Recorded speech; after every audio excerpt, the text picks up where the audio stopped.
7 and last year 1991. As everybody will know, I suspect he has already won 5 of the 7 races this year, and he obviously wants to do what he did last year in France, and that is to win the French Grand Prix and start another victorious roll, because last year he then went on and won at Silverstone the week after France, and Germany a fortnight after that. So in the Constructors' Championship, as you see, Williams have a commanding lead of 48 points over McLaren, who are just 5 points ahead of the Benetton team. And down there on the grid, the 26 starters. Nigel Mansell is shown on the left-hand side of the grid there, with Riccardo Patrese alongside him. And then it's the 2 McLarens of Senna and Berger, 3rd and 4th, with Nigel Mansell 1.2 seconds faster. Gerhard, so that there is the minimum delay. Semi-automatic gearbox cars, 1st, 2nd, 3rd and 4th on the grid. That is to say the 2 Williams Renaults of Mansell and Patrese, and the 2 McLaren Hondas of Senna and Berger. Watch for the lights after the red. A maximum of 7 seconds before the green comes on, and you'll see that happen shortly after the man with the green flag crosses. There he is. So 72 laps coming up, the French Grand Prix, the half-distance race of 1992. Go, and out sprints Michael Schumacher, and Patrese noses ahead of Nigel Mansell. Now Patrese, who took pole position last year, has got a real flyer. Patrese leads. This is the exact opposite of Canada. Patrese, Mansell, then the 2 McLarens, the 2 Benettons, the 2 Ferraris. One of the Lotuses has dropped back, but it's Patrese, Mansell, Berger ahead of Senna, and Schumacher challenging Ayrton Senna in the McLaren as they come up to the opening hairpin, and there's a contact there. Who is it? It's Schumacher. And who is he hit? It's one of them. It's Senna. And now they're filtering their way round. Are they going to stop the race? On the first lap, at the hairpin bend, Schumacher and Senna seemingly out, and that is one of the LaRousse cars. I suspect it's Bertrand Gachot, and I'm pretty sure the race will not be stopped. Now we're with Schumacher, and you can see he hits Ayrton Senna as the Brazilian turns in.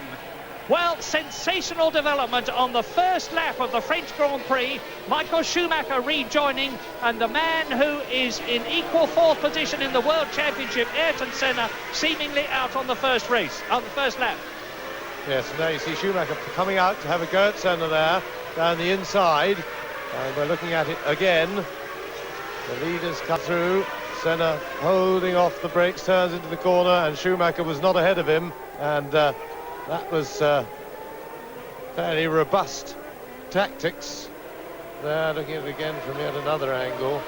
And that really did look like Schumacher T-boned Senna. A racing accident, but they should have everything cleared away. I don't think that they're going to stop the race in these circumstances. Senna didn't have a very happy start to the race because Berger really elbowed his way past him going into the first corner. Now back to the leaders. Now Schumacher into the pits. New nose, maybe just that.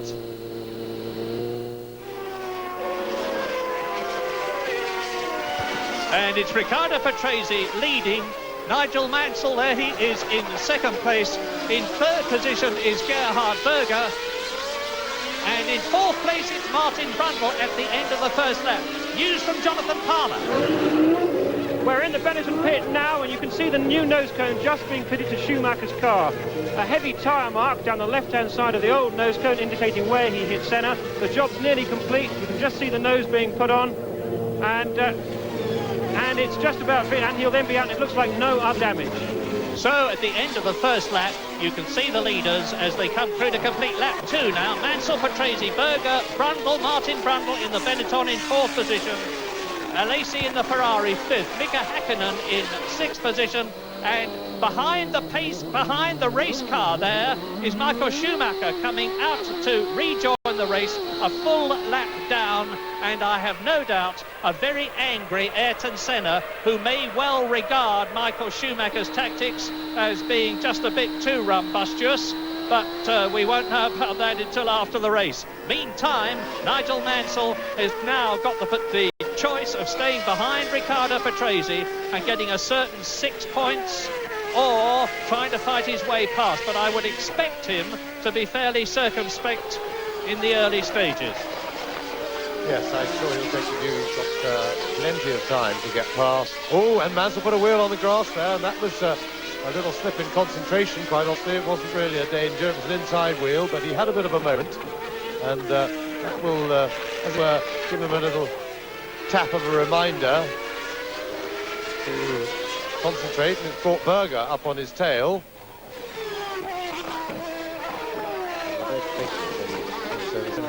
We'll have a look, but Berger certainly goes right up. And in the meantime, Patrese's opened a bit of a lead, and Berger will, of course, be pleased that Patrese has got away in front, because he'll feel that way he's got a much better chance of staying with the leaders, ready to pick up any sort of error. And down in the pits here are a few drops of rain just starting. Not enough at the moment to cause a problem, I think, but we'll keep you informed. Well, on lap 4 in this 72-lap race, the leader, Riccardo Patrese, has extended his lead over Nigel Mansell. 2 seconds ahead. Mansell half a second ahead of Gerhard Berger. 4th position, right behind the McLaren, is Martin Brundle. 5th place is the Ferrari of Jean Alesi. 6th is the Lotus of Mika Häkkinen. 7th and 8th, the Ligiers of Thierry Boutsen and Eric Comas. Johnny Herbert is in 9th place, and Ivan Capelli in the 2nd Ferrari is 10th. You look down now on Gerhard Berger, who has dropped back from Nigel Mansell. At the moment, I can tell you that the circuit is dry, and it doesn't look as though we're going to have rain in the immediate future, but there are a lot of black clouds overhead, and Mansell is starting to push. The fastest lap so far is that of Riccardo Patrese, but it's very early stages in the race yet. Mansell closing. The fastest lap for Mansell on that lap, but we saw 1 or 2 spots, rain spots on the lens of the heli-telly then. And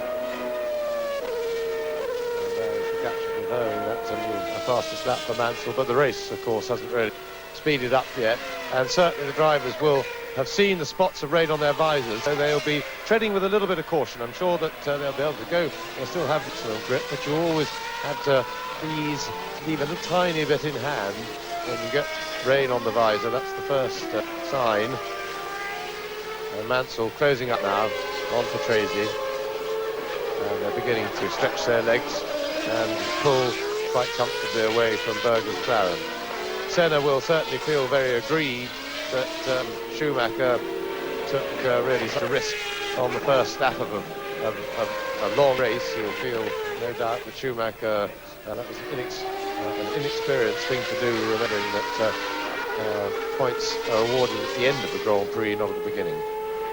Michael Schumacher in 22nd place at the moment, and a race between the Williams. And the Williams team have finished first and second 5 times this year, but in every case it has been Mansell first, Patrese second.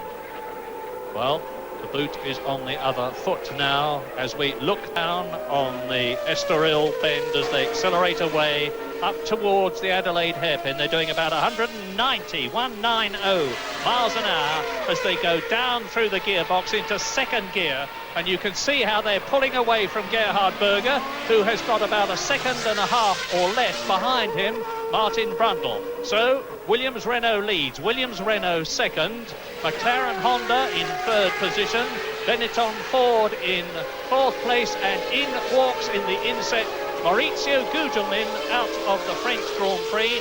So we've already got 2 retirements, Ayrton Senna and Maurizio Gugelmin, the 2 Brazilian friends, and their race is over very early indeed at Magny-Cours. Jonathan? Well, the rain is starting to come down rather more, Murray. I'm sure they're losing a bit of time, particularly around the pits corner. The track's beginning to get a bit wet, but I don't think anyone's going to be stopping for tyres, because apart from any other reason, the clouds look as if they're fairly scanty, actually. I think it'll soon pass by. Well, this is what is called a dry race. That is to say, more than 50% of the starters were on slick tyres when the race began. So if the weather develops badly and we have very heavy rain, the race will be stopped, and restarted, and the results will be declared on an aggregate of the times of the two parts. But I'm getting ahead of myself now, because this is the race, and Mansell is shadowing every turn of the wheel of Riccardo Patrese. There's certainly less than 7/10 of a second between them at the present moment. As you can see from the caption, they're both pulling away from Gerhard Berger. Brundle right behind him. Jean Alesi now is about 1.5 seconds in the Ferrari behind Martin Brundle. Alesi in 5th place. Hakkinen 6th, Boutsen 7th, Comas in 8th position, Johnny Herbert 9th, and Capelli in 10th position. The Ferrari's a disappointment here. They have a new front suspension arrangement which enabled Jean Alesi to qualify 6th on the grid, but they are still off the pace of the Williams, the McLarens and the Benettons.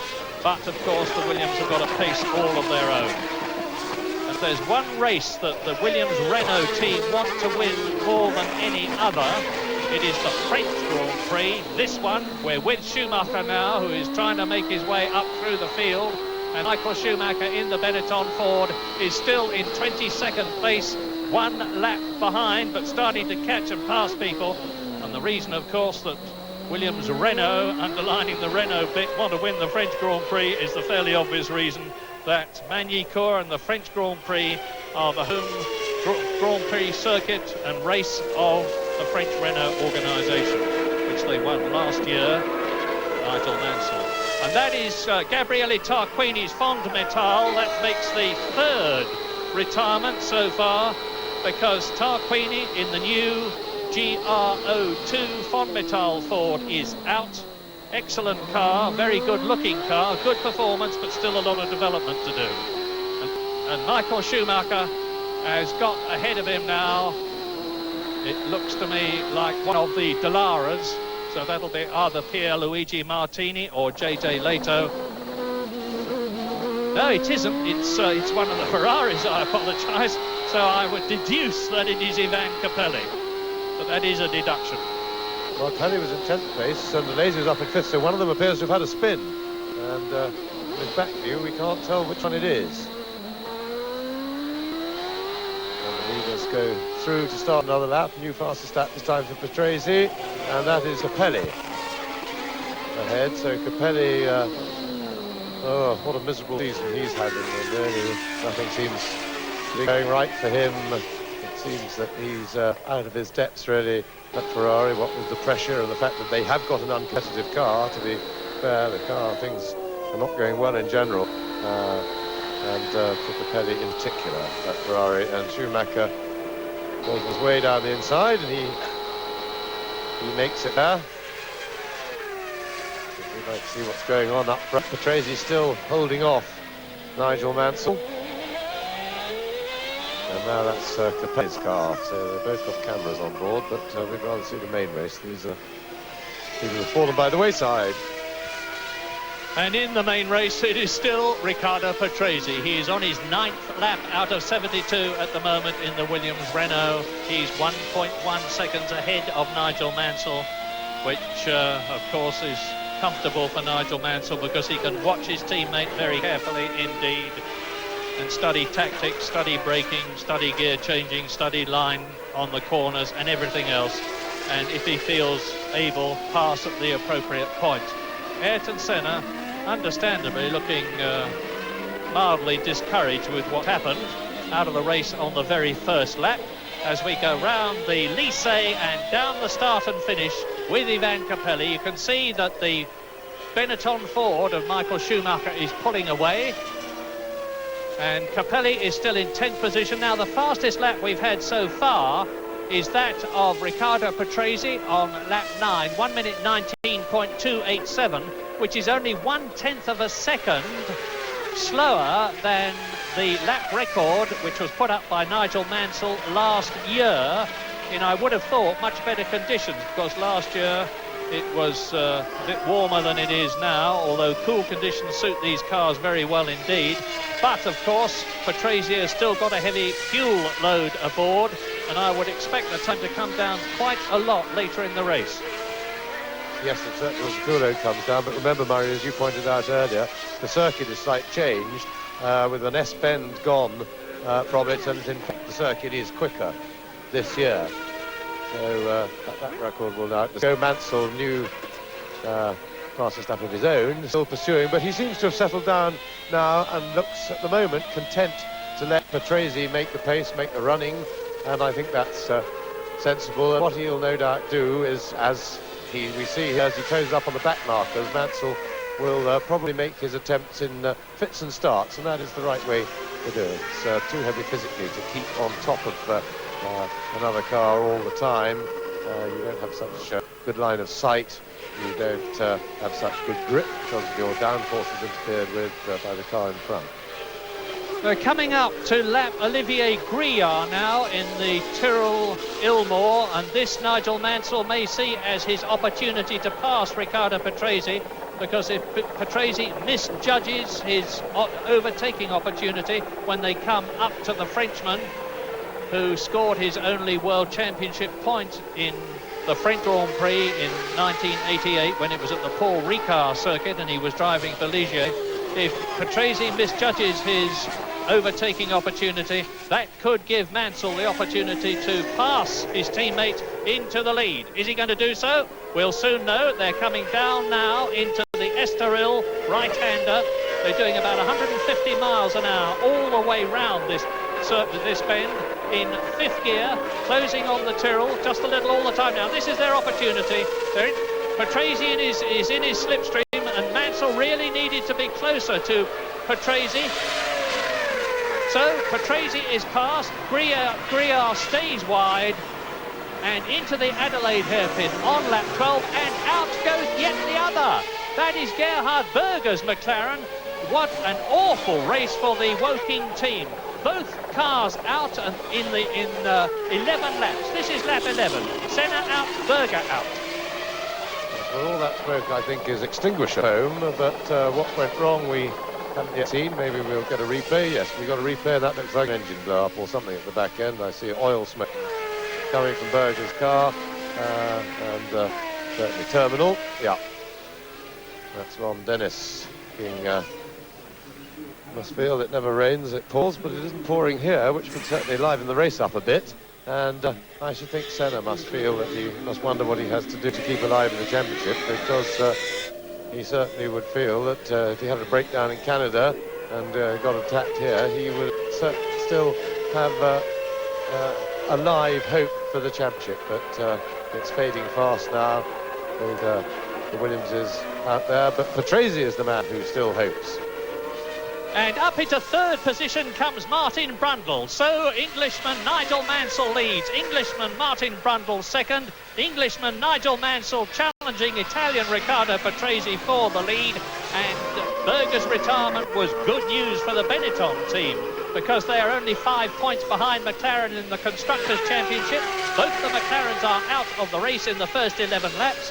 Both the Benettons are still running, with Martin Brundle in third position, and his teammate Michael Schumacher is coming up fast. He's in 21st place still. He's a lap adrift of the leaders, but he's now in 20th position as I talk to you, and there's a long way to go. And if Schumacher can stay with a reliable car, and certainly the Benetton has been that all season, both the Benetton drivers could finish in the top 6 and rack up some points to take them ahead of McLaren in the Constructors' Championship. And of course now, with both the McLarens out, equal fourth in the Drivers' Championship, it's making things easier for Michael Schumacher in the Drivers' Championship, who is in third position. This is lap 14. There are the leaders, Riccardo Patrese, Nigel Mansell, Williams-Renault, both. And Martin Brundle is now 11 seconds behind Mansell, and Alesi is just dropping back a little bit to him in the Ferrari, but right behind Alesi is Mika Häkkinen in fifth place in the Lotus. And after a troubled practice with Lotus hanging around quite a lot with their active suspension, they restored both cars. In fact, Mika qualified using passive suspension yesterday and went very well in the latter half of the qualifying session, qualifying 11th. Johnny Herbert, they both had very troubled practice and qualifying sessions, didn't do many laps at all, but they went passive this morning, went very well in the warm-up. And Häkkinen in fifth place, Herbert now in 8th place. and stuck in the queue. And that is Hakkinen pursuing the Ferrari of Jean Alesi, 4th and 5th places. Lap 14 race order. There are the first 6. Patrese leads. Mansell less than a second behind him. Brundle is 3rd. Alesi is 4th. Hakkinen is 5th. Boutsen in the Ligier. In the points at the moment, 6th place. His teammate Eric Comas just behind him in 7th position. And in 8th place, it's Johnny Herbert. 9th is Capelli. 10th is Alboreto. 11th is Suzuki. 12th is Morbidelli. 13th Katayama. 14th Martini. 15th is Stefano Modena. 16th JJ Leto. 17th Wendlinger. 18th De Cesaris. And then already Griard and Olivier Griard and Michael Schumacher, of course, are running a lap short. But certainly Schumacher coming up through the field as you look at the battle between the Ferrari of Jean Alesi and the Lotus 107 Ford of Mika Hakkinen. Having a look, you've got 2 real chargers there with 2 very different styles. The flamboyant, aggressive Jean Alesi, the French Sicilian, in the Ferrari V12, and the altogether more laid-back Finnish Mika Hakkinen in the Lotus. And here, coming towards us, replay is Riccardo Patrese with Nigel Mansell having a look at the Adelaide hairpin. That is the only real passing point on this circuit, and it is where Nigel last year took and passed to go into the lead twice Alain Prost in the Ferrari, who finished 2nd. And by the way, Alain is here. His future is being discussed. It seems certain that he's going to come back into racing next year, and that was Gabriele Tarquini, the Italian, who looks a lot older than his 30 years, and Mansell is really going for it. He's pressuring Riccardo Patrese all the time. He's going for it again at the Adelaide turn, at the hairpin, trying on the outside this time. But Patrese doesn't give way there alongside. Surely Mansell will take the lead here. They're coming up to the Nürburgring here, the right and the left. And Mansell is in the passing position, but Patrese forces him back. Wow, this is a terrific scrap between 2 equally determined teammates in 2 perfectly matched Williams-Renaults. Very much so. No quarter given there at all. And that was tremendous stuff. A real fight for the corner. Mansell was right on the limit coming past. Patrese had the better line, was able to fight back on getting the power down out of the corner. Then they were alongside into the next one. But Mansell, the master overtaker, prevailed. And certainly that was quite on the edge stuff. And Nigel Mansell. And Jonathan Palmer has Ayrton Senna in the pit lane. Ayrton, we saw the aftermath of that. We saw your car being pushed by Schumacher's. What exactly happened? I had a very bad start. I really did a bad start. Gerhard went ahead, so I went behind on straight. I had the Benetton behind me. So we come under braking. I just braked behind Gerhard, just trying to stop. And I got hit from the back. I just don't know what Schumacher did, but he hit on my inside rear tire and throw my car up and turn around, and the engine stalled, so I stopped there. But I had a clear feeling that I got a big bang on my rear wheel. Like I heard him coming suddenly when I was already going in, but he probably misjudged the brake, or he misjudged completely the first corner, and he came maybe too quick. He couldn't stop and hit me on the back. So that's it. Look that way. Thank you very much, Ayrton. And you may have noticed while that talk with Ayrton was going on, that's a bit of spray coming off the tyres, and we have rain out on the back of the circuit. Jonathan, maybe, who's in the pits, we're undercover. Can you tell us anything? Is it raining in the pits? Yes, it is raining out here, James. The rain has started to come down again. I think it's going to start slowing the cars down very soon. Yes, certainly on the back of the circuit. Yes, there's a 4-second drop in that time from the 2 Williamses who have just gone over the line, and it looks to be raining quite properly out of the back. I've just seen Schumacher's Benetton have a big, Brundle's Benetton have a big twitch there going into the distance. Yes, and the cars are sliding about. Alesi and Hakkinen, I think, has moved up. Hakkinen has moved up on the slippery bits past Jean Alesi. Up into 4th position, and you're looking at it now. Mika Hakkinen, a brilliant young Finn is up into 4th position ahead of Jean Alesi. Boutsen and Comas are still 6th and 7th. And it's all action down in the pits because now Jonathan Palmer has Gerhard Berger. Gerhard, we saw you cruise to a halt with smoke coming out of the engine, or certainly out of the car all round. Do you know actually what happened to it? No, the engine was working well. Suddenly stopped to work. I had some fire on the back and the engine was out. But it's engine problem rather than gearbox? I had a gearbox problem too, but that was not a big problem. It was mainly the engine. I was safe. I was all right because I could not go with the Williams, but I could control Brundle. Thanks. Meantime, a terrific scrap between Mika Hakkinen and Jean Alesi. We're riding in the Ferrari now. That is Mika Hakkinen ahead, and they're coming up to lap a tail ender. And as ever, if the man in front gets it wrong, the man behind can pass and take the place. Well, Mika Hakkinen doesn't look as though he's getting it wrong at the present moment. He's one of the youngest drivers in the race, the second youngest. He is he's the youngest driver in the race, 23 years old, and they're coming up now. That looks like Griard again. And Patrese is back in the lead. Patrese has got past Mansell as they came over the line. Yes, Riccardo Patrese still leading all the way through. And Mansell behind him, 1 second behind him now as Brundle goes through, and both Alesi and Hakkinen are ahead of Olivier Griard now. Lap 19, race order. Riccardo Patrese leads Nigel Mansell by less than a second. They are both 21 seconds ahead of third place man Martin Brundle. Fourth is Jean Alesi, 9 seconds behind Brundle, with Mika Hakkinen right behind him. And then in 6th position it's Thierry Boutsen. 7th is Comas. 8th is Johnny Herbert. So both the Lotuses are in the top 8 places. 9th is Ivan Capelli's Ferrari. 10th is Michele Alboreto. 11th Suzuki. 12th Morbidelli. And 13th Tokyo Katayama, the Japanese driver in his first French Grand Prix. And it is now raining hard. They will have to come in and change tyres. The question is, will they decide to stop the race?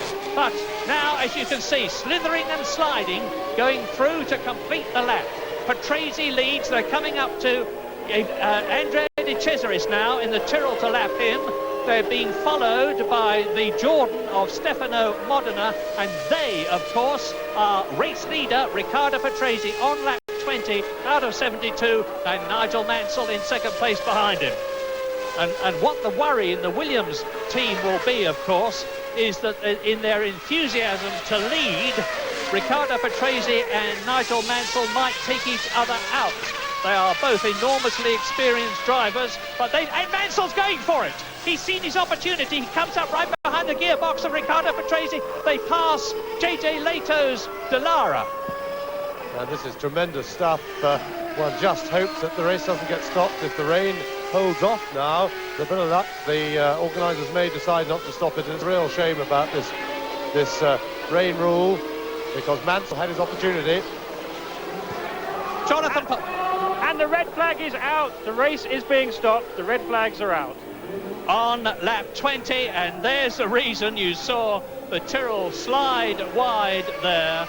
So the French Grand Prix is stopped on lap 20 out of 72.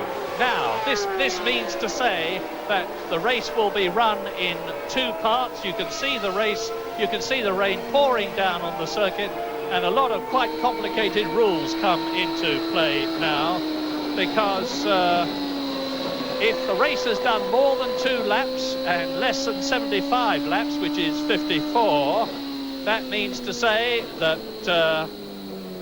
the race will be restarted, and that itself is quite complicated, because the length of the second part, are you with me, is going to be 3 laps less than the length of the original race, less the first part. So that means to say that the race will now be over 69 laps effectively. Yes, and it will be run as 2 heats, with the times for the 2 heats added together. So this race will have been stopped retrospectively to a lap before the red flag coming out. That is when the clocks will stop, and where the race order and the race times will be taken from. The This is now a parc fermé on the grid. Nobody's allowed to touch the cars other than to change to wets. If it's declared a wet race, they'll be able to do that, but they cannot work on the cars. And the second heat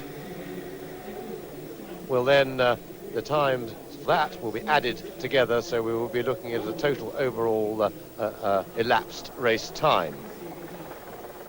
And I should tell you that this situation is a commentator's nightmare, because we have to bear in mind not only the positions before the race was stopped, but the differences between the contestants.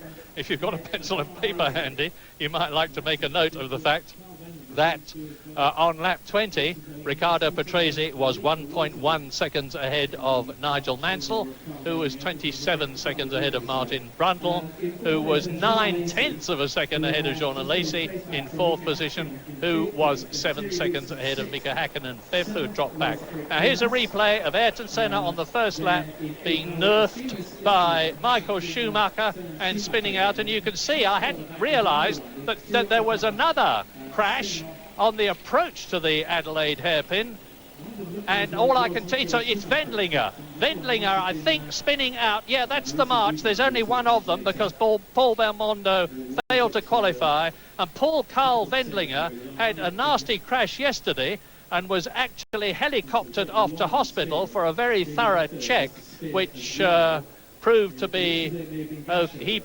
okay and was allowed to start the race. But I had missed the fact, because I was concentrating on Senna and Schumacher, and here is the replay of that Wendlinger too was involved and out of the race.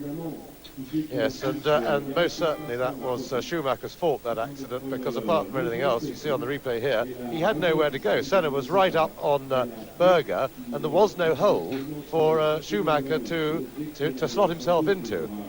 And that was the impetuosity of youth, and he was learning all the time, and he remains a quite outstanding talent. And you saw the coming together on the straight behind. There was all hell let loose there, bits and pieces flying everywhere, lots of contact, but not too much damage, fortunately.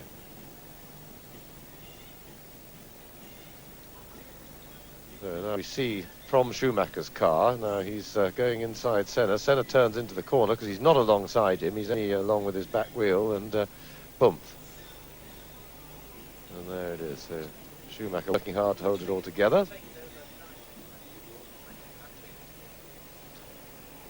Now, cars on the grid. All under the eye of the scrutineers, and there will probably be a discussion now, because they will allow wets to be changed. And it may be that, because at the discretion of the organisers, I believe, they could allow the cars to be moved onto wet settings, because although not necessarily will the teams want to do that. That's wet settings. By that I mean, as well as for a full wet race, what they do is obviously they try and increase the grip, so they soften the suspension for wet tyres if they think the race is going to remain, if the track is going to remain wet for the rest of the race. And in today's circumstances, I'm sure it won't. They'll expect it to dry out, but they would soften the suspension, put maximum wing on, and various other changes with shock absorbers. Jonathan has news from the pits. Well, of course, things down here in the McLaren pit are really very subdued. It's been a very, very disappointing race for them, worse for a long, long time. They're all packing up, of course, because they can't get back in the race. But meanwhile, the rest of the teams, well, those who are still running, are going to be looking at cars, changing the tyres and preparing again and getting themselves psychologically prepared for a second crack. And, of course, that's not easy, James, is it? Well, sorry, Jonathan, it's me. I just wanted to let everybody know that after 19 laps, and remember this was stopped on lap 20, Riccardo Patrese, and this is absolutely critical, was 0.789 seconds ahead of Nigel Mansell, and Martin Brundle was 24 seconds behind, and things are changing all the time. We're getting new readouts on our positions, so I'm going to take a deep breath, tell you that Thierry Boutsen is busy cleaning his visor there, the Belgian who drove for the Williams team and won 3 races for them before he went to Ligier, since when, sadly for him, his career has taken a downward path. But the standings are changing all the time. Indeed, as the cars assemble on the grid now. There's a lot of clarification to be made, but all that we can tell you for sure is that the crowd is braving some pretty unpleasant weather conditions. Windy, very wet indeed, and there you see the famous prancing horse. And down on the grid, everybody getting ready. It's always a confusing time at this point during a race. What is totally confusing me at the present moment is that we're getting a succession of alternative readouts. Now, I think this is the right one. I'm ignoring the one which was saying that Martin Brundle was in front when the race finished, because I know he wasn't. And after 18 laps, now are you with me? After 18 laps, which is the penultimate lap before the lap that the race was finished on, or the first part of the race was finished on, Riccardo Patrese led Nigel Mansell by 0.9 seconds. In third position, it was Martin Brundle, who was 21.9 seconds behind Mansell. In fourth position, it was the French Sicilian, Jean Alesi, in the Ferrari, 31.125 seconds. You're seeing this on your caption now. And in sixth position was, in fifth position, it was Mika Häkkinen's Lotus, ahead of Jean Alesi's Ferrari. And Häkkinen was 31 seconds behind Alesi, and Boutsen was 36 seconds behind Häkkinen. So things were very spread out indeed. And what that means, effectively, is that the race is very much still between Riccardo Patrese and Nigel Mansell. Less than a second between them. So what Mansell has to aim to do, and this is Ivan Capelli's Ferrari being wheeled backwards, and as you can see, it is on slick tyres for dry weather conditions. What Nigel Mansell has to do, or try to do, when the race restarts, is to get an absolute flyer of a start, which is what Patrese did last time. Get ahead of the Italian and lead him by more than a second when the race finishes. If he does so, he will win on aggregate. But let's consider what else happened that was interesting and dramatic. Well, obviously, interesting and dramatic are the fact that out of the race went both the McLarens, and there is one of them being brought in, with Ayrton Senna out on the first lap, with Gerhard Berger out subsequently. An absolutely terrible race for the working team. They'll be on their way home. Incidentally, the Brabham team, who failed to qualify for this race and who left the Magny-Cours circuit last night, have already got their cars back in Milton Keynes, which is very good news for the other teams who are going to have to leave France tonight and try to get back to England tomorrow, because remember, the British Grand Prix at Silverstone is next Sunday. There is only a week between these races, which is what normally happens. And there is the Goodyear technician measuring the tread depth of that slick tyre. One of the stars in this race already, 8th position at the end of that 20 laps, was Johnny Herbert, and he's with Jonathan Palmer now. Johnny, it looked as if things were getting pretty tricky there towards the end before the red flags come out. Just how much grip was there? I suppose it was almost zero. It's been very tricky, especially on the high stuff, because earlier on when it started, it kept actually raining in different parts of the circuit. I think it started down here, then it moved around, then it was everywhere, but it was very, very slippery, yeah. Was the track dry, in fact, from the word go, or was it still damp at the start? No, it was dry from the start, and it wasn't a problem until it started again. And do you think the red flag came out at the right time? It's always a difficult issue, isn't it? Well, in a way, probably from the safety side of it, I would probably say yes, because I say the weather's a bit iffy anyway at the moment. The conditions weren't totally bad for slicks. We did have some grip, so it could have gone on possibly a little bit longer. But that's all. And that I know that you as the team had some problems with the active suspension car yesterday. I gather that Mika Häkkinen was back to a passive setup. What sort of setups are you running here today? Well, we're back to the passive at the moment. We've sort of just taken a safe journey at the moment that we can get to the end of the race, so we don't want any silly little problems. So. Thanks, Johnny. We wish you well. Jonathan, one thing that, of course, is going to be a big decision now for these drivers, the circuit having had a nice little soaking, but the rain have now holding off, is whether they feel they need to start on wet tyres or whether they'll feel stride out and just start on slicks. Maybe you could have a suss out while you're down there and see what the general feeling is. No, I'll certainly do that, James, and I was thinking the very same point myself, that now the rain has stopped, the atmosphere is pretty warm, it must be 20 degrees here with the odd little bit rays of sun just peeping through, and I wouldn't be surprised if many do decide to start back on slicks. I would have to say that would be, my guess now would be that would be the right choice. As you say, it's warm, there's still going to be, they haven't, have they started the countdown yet? We can't see from where we are. I'm not sure whether they have or not either. They'll start it with a 5-minute board, I believe. In that case, it definitely hasn't started. At the moment, we've got the Ferrari of Alesi still on slick tyres. We've got 10 minutes to go, James. The 10-minute board has just come up. I just tried to have a word with Michael Schumacher after that incident, and he didn't feel inclined to have a word. So what a surprise! That's just what I thought too. I think he knows. I think he knows when he's guilty. Yes, absolutely. I mean, we've had a look at the replay several times. I mean, the initial reaction was that he was guilty, and the replay has really confirmed that, because amongst other things, Senna, as they went into the corner, was right on Gerhard Berger's gearbox. Not so much to cause damage that it subsequently suffered, but right up against it. And there was literally no hole for Schumacher to slot into. He'd set off for somewhere where there was nowhere to go. But as far as the slicks are concerned, 10 minutes more of drying on the track. I'm sure that in a couple of laps the circuit will be cleaned up. What water there is will be spread. There is a picture of a puddle, but I think that's in the an exception rather than a rule. Well, tyres off boots and Ligier. Some blanketed tyres going on it. I suspect they're wet. Well, I'll let you're down there, Jonathan. Yes, we've got Mansell's car. They've got the slicks on the car still. They've been having a look at it, taking off the engine cover. I think just as a precautionary measure, though. We've got most cars staying on slicks at the moment, and I think probably, as we are suspecting, they're going to feel too that come the start in what's now must be about 9 minutes' time, that slicks will be the right thing to do. Yeah, I'm sure. Unless we get more rain. How are the clouds looking? Well, I would say I'd vote at the moment of going on slicks looking at the clouds. They really are quite light. Those heavy grey clouds that we had prior to the start of the race, or the original start to the race, they've gone. But I think that it's difficult to say, but I think I would opt for slicks.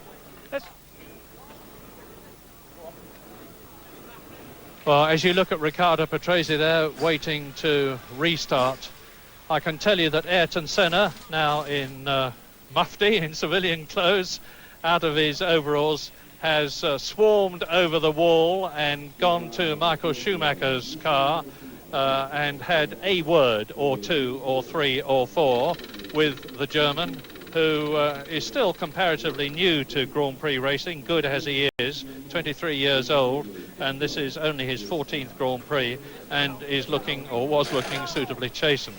Now, when the race restarts at 14:52 our time, which will be, I think, 13:52 your time, Riccardo Patrese is going to be in pole position, because the grid will be in the order in which the first part finished. So Patrese in pole position, Mansell second, and then on the second row, the Benetton of Brundle and Alesi. The third row will be Häkkinen and Boutsen. The seventh row, Comas and Johnny Herbert. So fourth row, both the Lotuses in the top four rows. And Michael Schumacher right at the back. And that is Martin Brundle, sitting in his Benetton, waiting to start and talking to Jonathan Palmer. And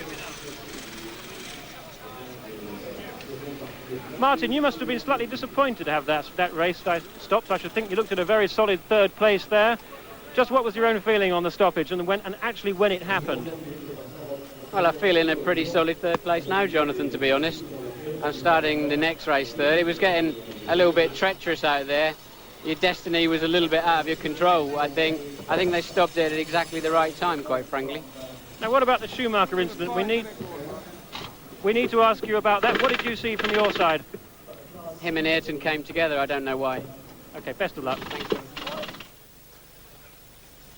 Right, well, yes, I think Martin's right to feel that he's in a pretty solid third place, because he has got a 10-second lead on Jean Alesi, and so even if he doesn't get away ahead of him, all he's got to do is track him, and I think he feels his car is quicker, and that will hold his third place. Now, going back to something you were saying much earlier, Jonathan, about pressure for the restart, I've always found that once one's got the initial start out of the way, somehow the main pressure is lifted. But in my experiences, dim and distant in the past though they were, that restarted races or aborted starts for any reason, I would feel a lot less pressure, a lot more relaxed at the start. But I believe, I would have thought, there's one man out there, and only one, who will be feeling a great deal of pressure right now, and that will be Riccardo Patrese, because he's on pole, and this race is absolutely crucial for him. He still harbours strong hopes to win the World Championship,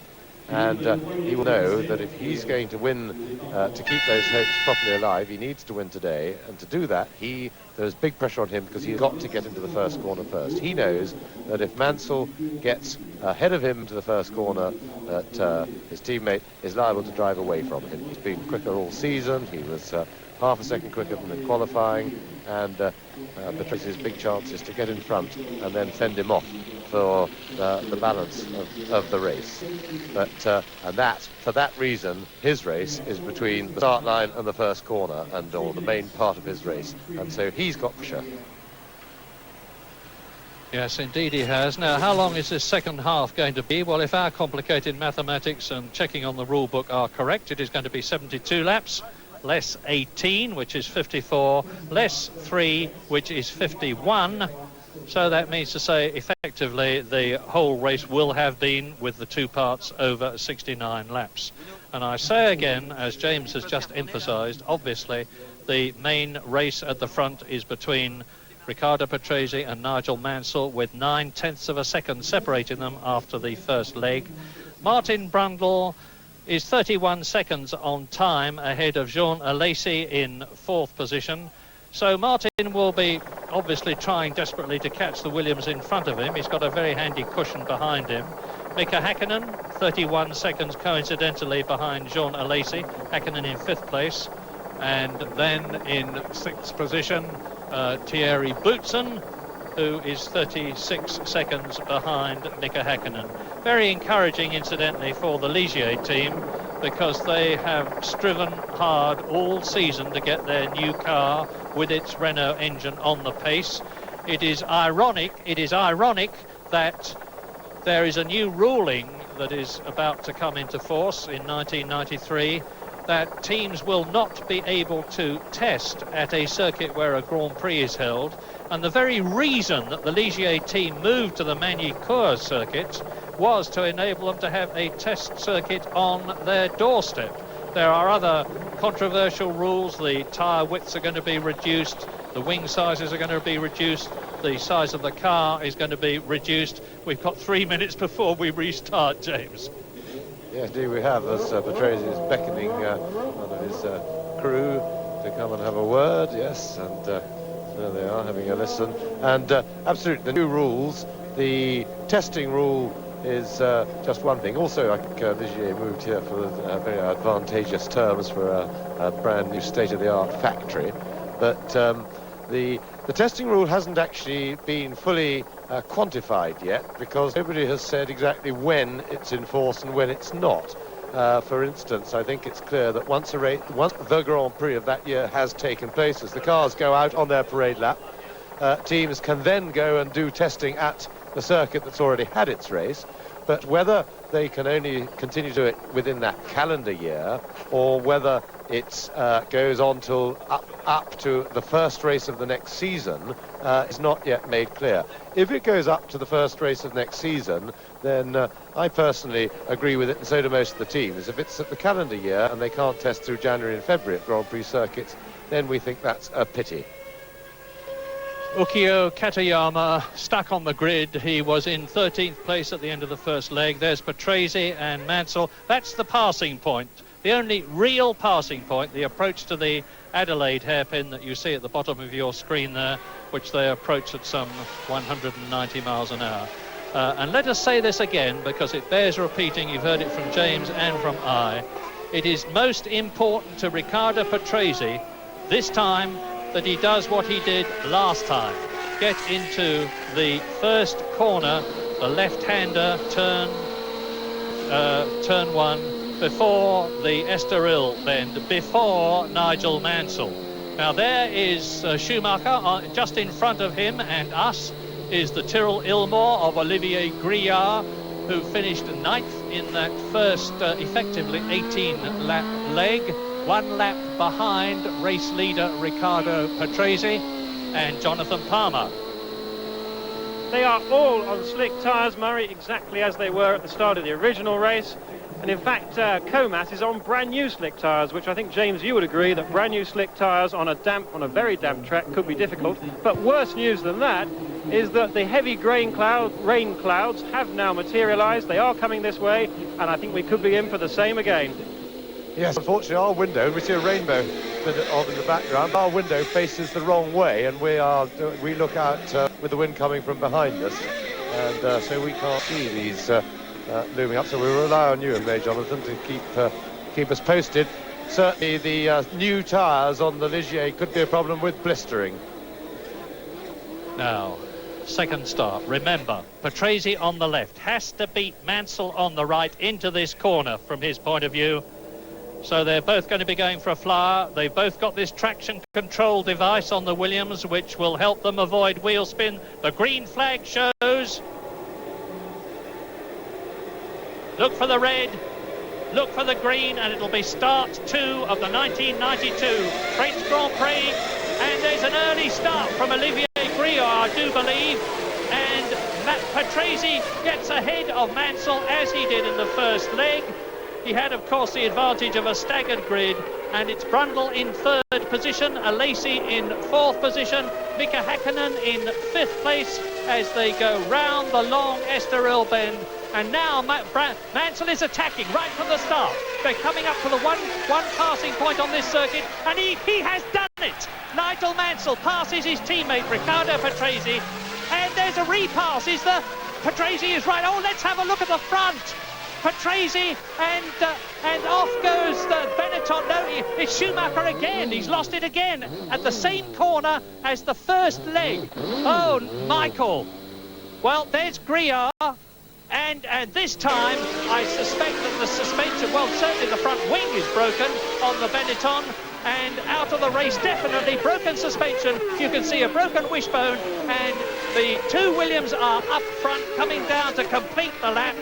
And here is a replay. Now, let's have a look and see what happened. Well, it looks to me as though the Jordan, is it Modena? I think it was Stefano Modena. Yes, it was. Stefano Modena and Michael Schumacher make contact. So I think for only the 4th time in his career, again, Mansell attacks. And again, he's through. Nigel Mansell leads, and now he's fairly streaking away. Now that was interesting. Patrese raised his arm as he came over the line then. Patrese was leading out of the first corner, out of the final corner on the lap then, and he went past, he put an arm up, and Mansell went by. Well, now let's see how it affects Martin Brundle, because if Patrese's got a problem, he will have Martin Brundle on his tail. He has got Martin Brundle on his tail. Fourth is Alacy. And remember that Martin Brundle ran a magnificent second in Canada until he had to retire through no fault of his own. The Englishman is looking for his first Grand Prix victory.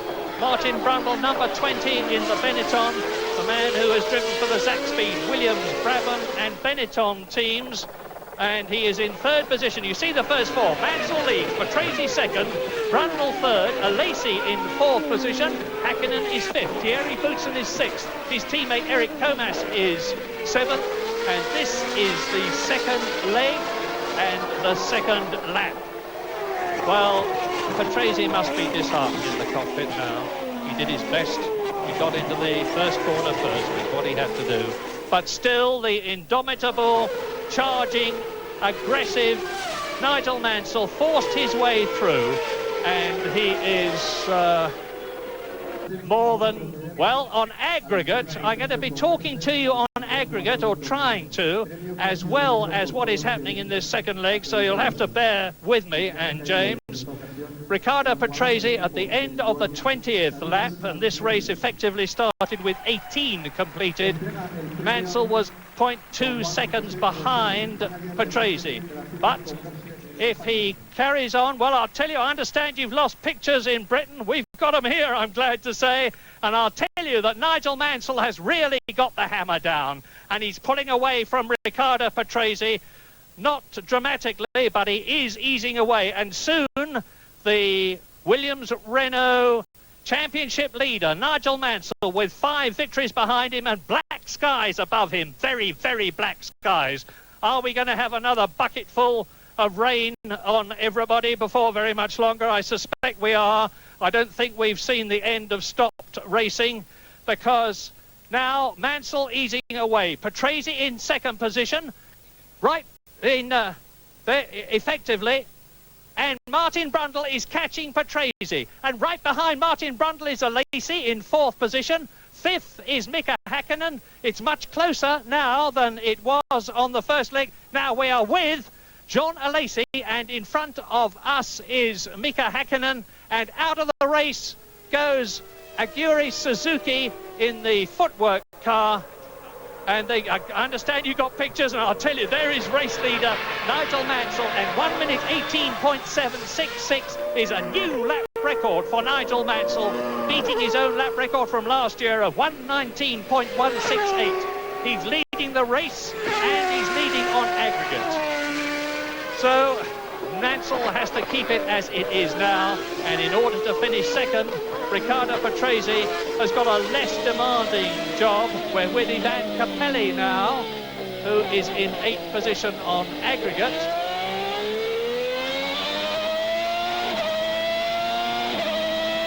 And with the Ferrari down into the inner bend. Here comes Mansell.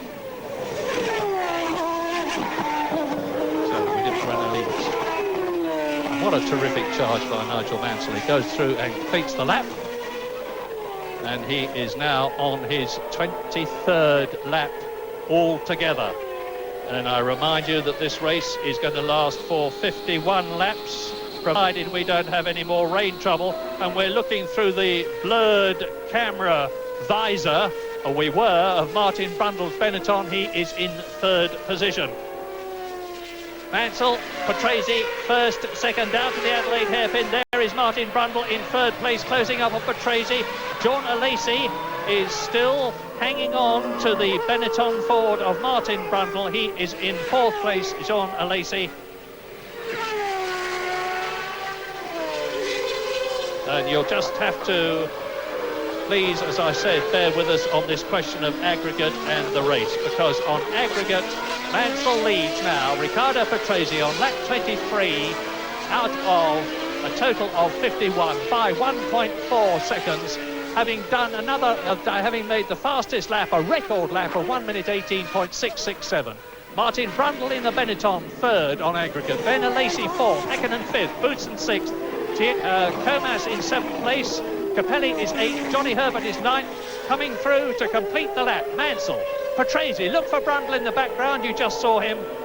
Nigel Mansell goes into the sweeping left-hander before the long right-handed Estoril bend at 150 to 60 miles an hour in 5th gear.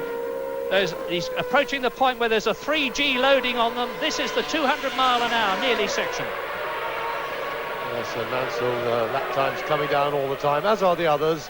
Patrese steadily does another new fastest lap for Mansell. The fuel load's down now, and of course the circuit will be washed by rain. There'll be more grip than earlier. They're going considerably faster than they were just before the rain came, when before the race was stopped.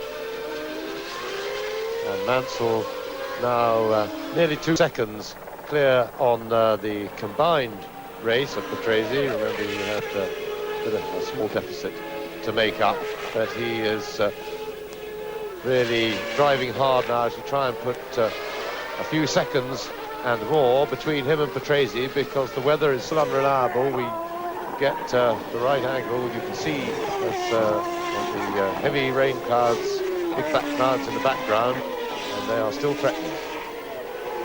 Well, this is another stunning drive by Nigel Mansell. Having got past Patrese, pulls away. Now there is the battle for third position in this leg, and it's Jean Alesi chasing the Benetton of Martin Brundle.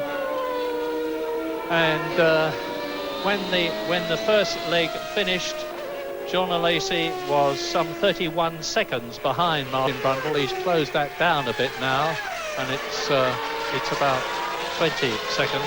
And Mansell breaks the lap record again. 1 minute 18.206. You saw that.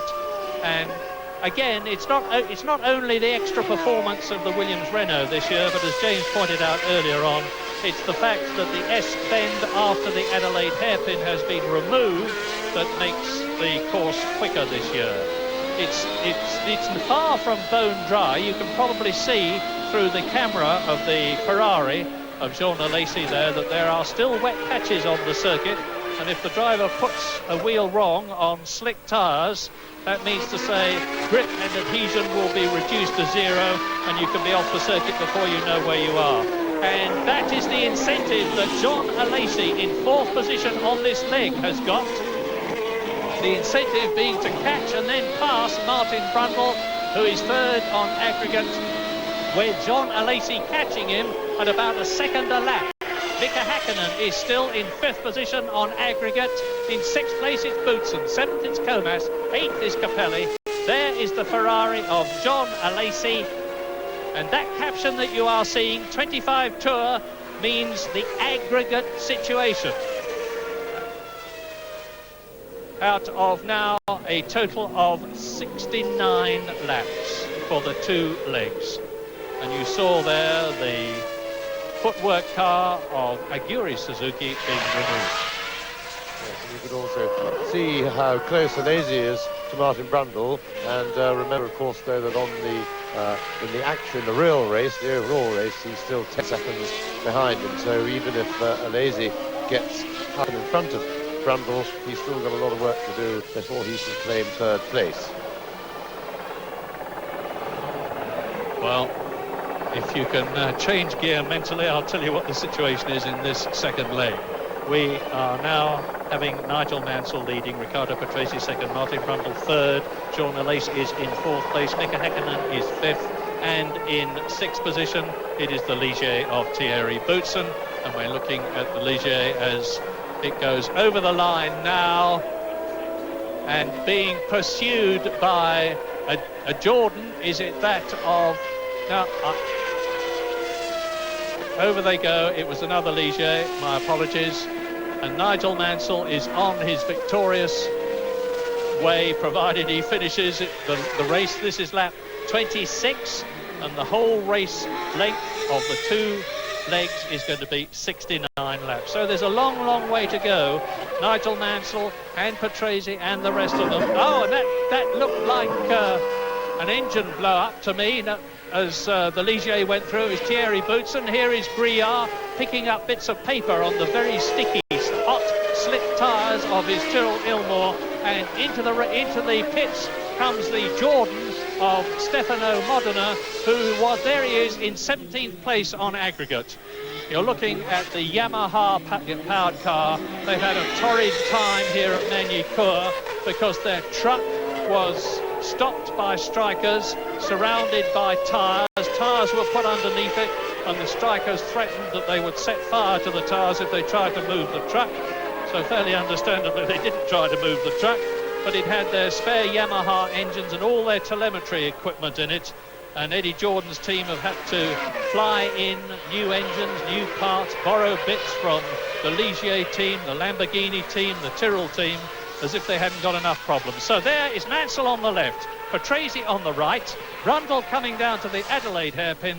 They are the first three in this second leg and on aggregate, and Mansell is fairly striding away now. He leads his teammate after 27 of the 69 laps, and I'm talking total race distance, by 4.7 seconds.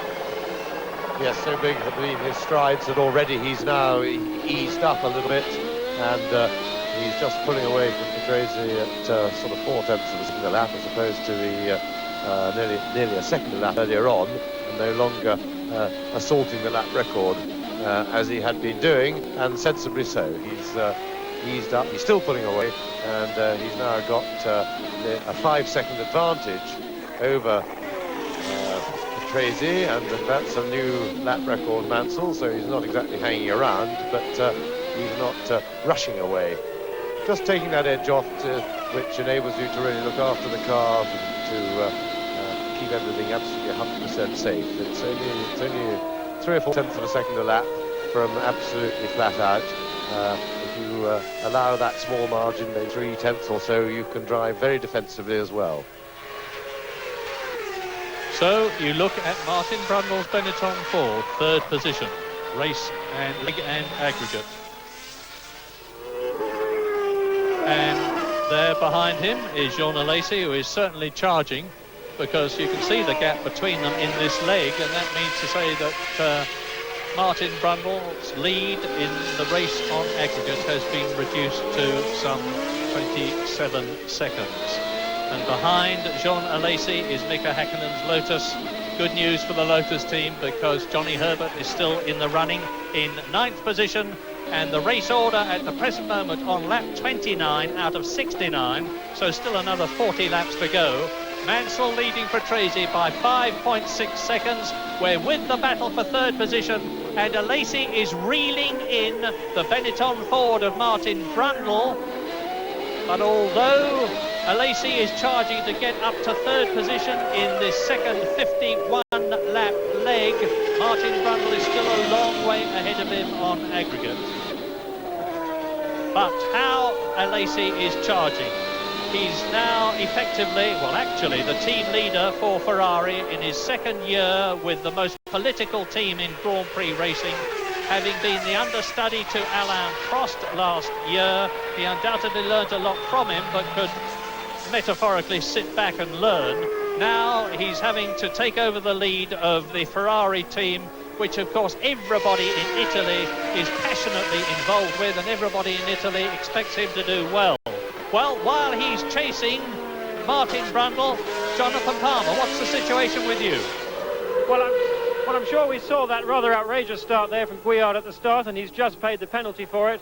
I've just had a word with the boss of the Tyrrell team, Ken Tyrrell, and the penalty was to come into the pits, stop for 10 seconds, and then be released and sent on his way. So it was definitely not worthwhile.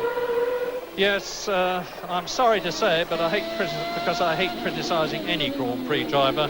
But Olivier Guillard has not been covering himself in glory this year. He has been repeatedly criticised for getting in people's way when they've been trying to pass him, and that fact that he's had to come in for a 10-second stop is a new ruling in Grand Prix racing, and it means you have done something wrong and you've got to pay an instant penalty. That is Thierry Boutsen and Nigel Mansell. Now there is Patrese, and the Englishman ahead of him. You can see him disappearing through the Nürburgring bends. Yes, and that was brought in to replace the old system of a minute penalty, which was added to your race time, which was rather confusing, because you could see a person on the track, and then to find where he was, you'd have to add a minute and have all sorts of clocks and things to do. Now at least he gets hauled to the pits, he sits there for 10 seconds, then he's sent again, and wherever he is then on the track is where he is in the race. So at least what you see is what you're getting. Mansell now in the defensive mode, looking after the car. He's got his lead, he's still able to extend it quite comfortably over Patrese. He's lapping quicker, even though he's not at 100%. Looking after the car, and in fact Patrese's dropped that quite a lot. And Mansell still bringing his lap times down, still the fastest laps coming. They're both going a long way now from Martin Brundle, but Brundle's in a nice comfortable 3rd place. He's got, remember, more than 10 seconds in hand on Alesi. Alesi's got to get past him and still be some 9 seconds away. In the meantime, Alesi is slowly dropping Mika Häkkinen, who is running a nice solid 5th place, with some 9 seconds ahead of Boutsen and Comas in that rather smoky Ligier, and that'll be a worry as to whether Olivier has got enough oil to keep using some of it as a smoke signal to last the rest of the race. Well, that tour that you just saw for Nigel Mansell was another lap record. So Nigel must be driving within himself comfortably. He knows that he's got an 8.5 second lead over Riccardo Patrese at the present moment, on his way to win his second successive French Grand Prix, which would make his fourth in all, assuming that he stays there. And he won't be trying to break any lap records. He's absolutely no need to. Therefore, the fact that he is doing so means to say that he's got a lot in reserve if he needs it. Jordan Lacey, that we're with now, fourth position in this leg and on aggregate, has certainly not got a lot in reserve. And it's a great credit to Martin Brundle and to the Benetton team, whose cars have been so reliable this year, that he is able to keep ahead of the charging Ferrari and Jordan Lacey. Mika Häkkinen's Lotus there, more encouragement, and I understand unofficially that Lotus, who are about to have a big announcement about something, may well have got, and I'm hopefully putting 2 and 2 together and making 4, may well have got the sponsorship that they need as the result of appointing Guy Edwards, probably the best man in the world to get sponsorship, to be their marketing director. But we'll have to wait on that if it is true, and the fact that Lotus have not only got a superb couple of team bosses in Peter Collins and Peter Wright, but now a magnificent new car and 2 super drivers in Herbert and Häkkinen. And if they can add money to that, they are going to be on their way to making Lotus the great team that it was in Colin Chapman's days. Martini has come into the pits. Nigel Mansell is now on his 34th lap out of 69. So effectively he has gone half the distance of the 1992 French Grand Prix. And coming towards us now, you see Thierry Boutsen's Ligier. There is the Belgian, and he is in 6th position on aggregate. And we've got another battle here, because behind him is his teammate Eric Comas, less than 2 seconds behind him, and they are battling for 6th position. And this is the team whose headquarters are right here at Magny-Cours. They have Renault engines, as do the Williams team, but the Ligier team have not used those engines anything like as well as Williams have, but now they're starting to get the car right, and these 2 teammates are battling for 6th position in a situation where there is not a great deal of love lost between them, which is a masterpiece of understatement. And Comas is doing his best, having fairly consistently out-qualified and out-raced Thierry Boutsen this year to close on the Belgian, who took him out in a race earlier this year, which didn't improve the friction between them. So Comas chasing Boutsen. Carl Wendlinger in the march has come into the pits, having restarted, of course, after that off in the first leg. And as you watch, Riccardo Patrese in 2nd place, now 11 seconds. There's Wendlinger. Wendlinger into the pits. Carl Wendlinger, the Austrian, who next year will be driving for the Sauber team with Mercedes-Benz backing and a new Ilmor V10 engine. Wendlinger into the pits, the man who finished a superb 4th in the Canadian Grand Prix. And here's Nigel Mansell. Now, Mansell's got that 11-second cushion between himself and Riccardo Patrese, and one of the things he's got to do, and he is up to Olivier Griard, about who least said soonest mended in the past. Let's hope that there's no repetition of the problems that Griard has caused in the past, because what Mansell must do now is to be very careful about choosing his passing point. He's got a big enough cushion between himself and Patrese to not take any risks at all in getting past Griard, who's following doggedly the racing line, which he's entitled to do at the moment. But before very much longer, with Frank Williams watching in the inset, we can expect to see the marshals waving blue flags. Mansell's coming up alongside Griard, goes through to Leia. There are the blue flags, and Griard striking sparks from the skid plates underneath the Tyrrell allows Nigel Mansell to go through and lap him at the Adelaide hairpin. The slowest corner on the course, second gear, 50 miles an hour. We're on lap 36 out of 69, and on aggregate of the two legs, the first of which finished after 18 laps, Nigel Mansell leads Riccardo Patrese by 10 seconds. Martin Brundle is 29 seconds behind Patrese, but only 11 seconds ahead of Jean Alesi in fourth place. Mika Hakkinen is only 6 seconds behind Alesi, so the Finn in the Lotus 107 in fifth place is going famously. Ahead of Boutsen and Comas, who have got about 2 seconds between them for sixth and seventh places. Eighth is Capelli. Ninth as Nigel Mansell dodges out from behind the Dallara Ferrari of JJ Leto. And that is the indication of the first six, which confirms what I've just told you, on after 35 laps. And we're currently on lap 37. And the figures that you are looking now at are aggregate figures. And in case some of you have just joined us and wonder what on earth I'm talking about, I should tell you that the first leg finished after 20 laps because of rain and collision problems. After 20 laps, the second leg restarts, and we're with Alesi, but the second leg restarts with 2 laps lost from the first leg.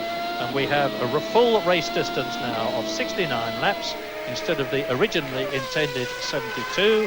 And on aggregate now, Mansell leads Patrese by just under 10 seconds, with Nigel Mansell having made the fastest and a record lap here on the Magny-Cours circuit. 1 minute 17.614 seconds, and that compares with his own lap record from last year of 1 minute 19.168.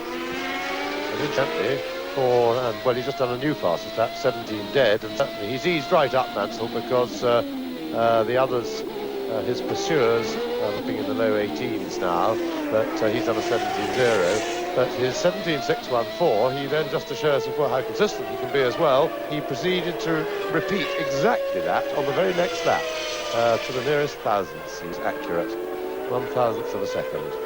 And he's put in a quick one now just to re-establish some of the time that he lost when lapping the traffic, and his lead's back to 12 seconds because, of course, now Patrese is in amongst the traffic. There's the battle for third place. Brundle comfortable, though, not under any immediate threat from Alesi, and sure in the knowledge that Alesi has then got to get some 10 seconds clear of him in order to actually play in third place, because of the lead he brings with him, that's Brundle, from the first part of the race. Meantime, Hakkinen still, well, he's clinging on behind Alesi, 5.5 seconds away, and that's a Ferrari going slowly now. Is that Capelli or is that Alesi? Well, that's a good question to ask, and I can't give you the answer until I can see the helmet or the number. All we know is that it's Capelli. Poor Ivan Capelli, who has had a very ill-starred season in the Ferrari team, because he's already failed to finish 6 times out of the 7 previous races. This is the 8th Grand Prix of the year, a half-distance Grand Prix, which amongst other things decides who is going to pre-qualify in the second half of the season. And poor Ivan Capelli has only finished once this year for Ferrari, 5th position in Brazil. Now we're back again with his teammate, Jean Alesi, still pushing, but still dropping back from Martin Brundle, because the gap has now gone up to 11.5 seconds from just a whisker over 10. So Martin Brundle is maintaining his 3rd position, and the Englishman Martin Brundle has only finished twice for Benetton this year, 4th in the San Marino Grand Prix at Imola and 5th at Monaco. And here is Mansell leading Ukiyo Katayama, the little Japanese driver in the Larousse Lamborghini, who of course he has lapped. Indeed, Mansell has now lapped everybody up to 10th position, and we're on lap 40 out of 69. So Mansell's problems now are to maintain concentration, to maintain his rhythm, listen carefully to the motor car, stay where he is in order to win his second successive French Grand Prix and his fourth in total. Yes, it sounds like quite a lot, but they're very small problems that every other driver in the race would like to be rested with, or suffering from, I should say. It's all very straightforward for Mansell. He needs to keep out of trouble. He's got to watch he doesn't trip over a back marker, but with over 13 seconds in hand over his own teammate, there's plenty of time, even if he's not prepared to behave unclocked with back marker in front of him. He's got bags of speed anyway in hand, and really it is, as you say, just a matter of looking after the car, looking after his concentration, and keeping an eye on the weather. We don't see any immediate threats of rain, but it's been hanging around here this afternoon, and it could come back. And I'm sure he'll be told by his pit, he'll see it himself, and you get the early warning of rain before it has any effect on grip on the track. You get the spots on your visor, and you know it's coming down. This is the second year that the French Grand Prix has been held at this new Magny-Cours circuit near Nevers, south of Paris, and the French government spent about £40 million on extending and developing the previous quite minor Magny-Cours circuit, as now Riccardo Patrese goes through and laps Olivier Griard. Now, was it a good idea to move the French Grand Prix from the very pleasant Paul Ricard circuit near Marseille to Magny-Cours? Well, your answer to that depends on your point of view. It is a jolly good circuit, but like so many of them these days, sadly, like Monaco, Canada and Hungary, it is extremely difficult to pass on, although Williams and Patrese are managing very well at the moment. Now, Johnny Herbert, who's in 8th place, and has been for a long time, but he was in 8th place courtesy of a lead he had over Alboreto from earlier. He's just got past Alboreto and is now on his own on the track and chasing the two Ligiers from quite a way behind. So we'll see if Herbert can get to grips and what potential the new Lotus has got. Certainly it has shown a lot of promise.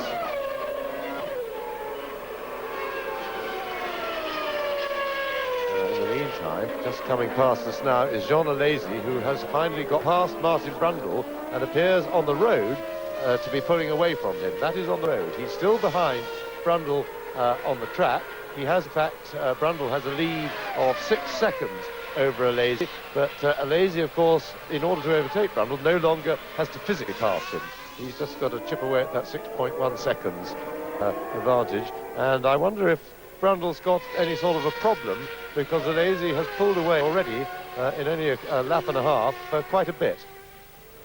Well, Jonathan Palmer hasn't had anything to do recently. Perhaps he could nip down to the Benetton team and find out if they think he's got a problem, and then we'll be able to let you know when he knows himself. But meantime, on lap 42, out of 69, Mansell is leading Patrese now by 15.5 seconds. So he's really pulling away. He's lapping over a second a lap faster than Patrese. That is the Italian that we're looking at right now.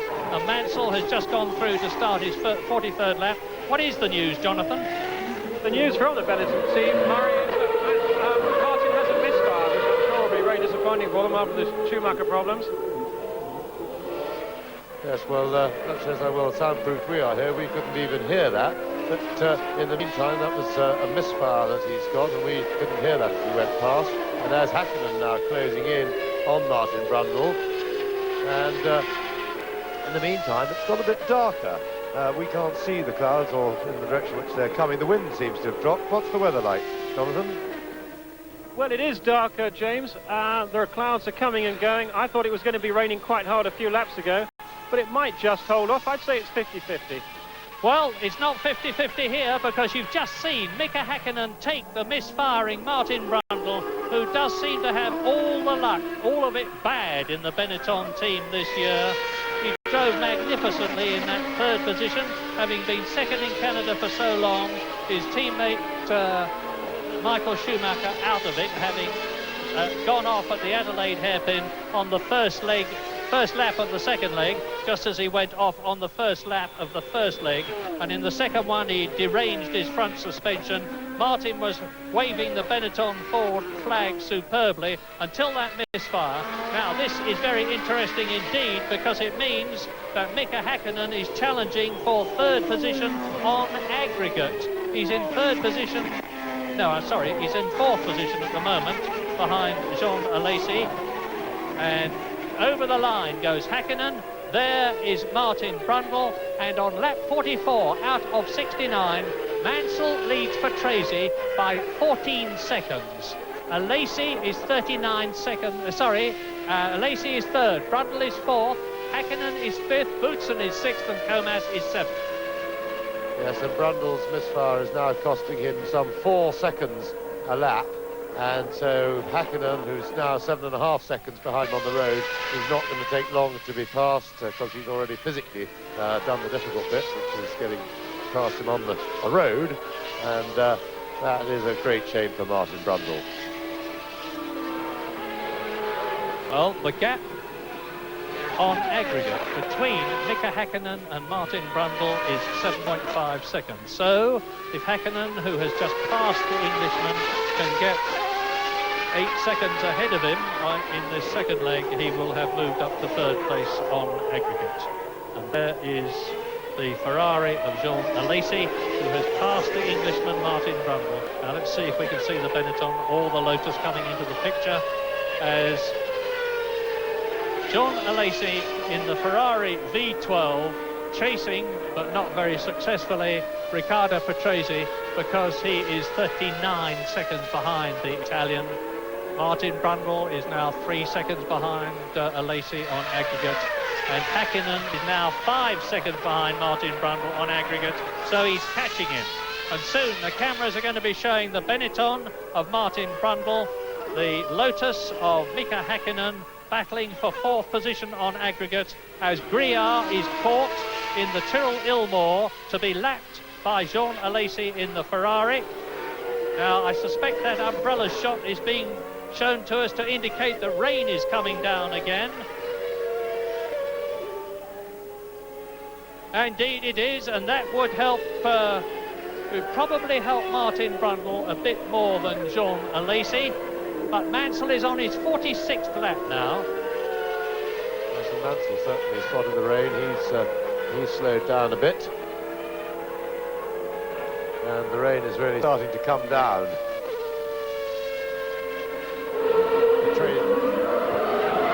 Yes, the rain's certainly coming down quite hard now. It's building up very quickly. This could be the saviour for Martin Brundle if it gets him a chance to have that misfire sorted out.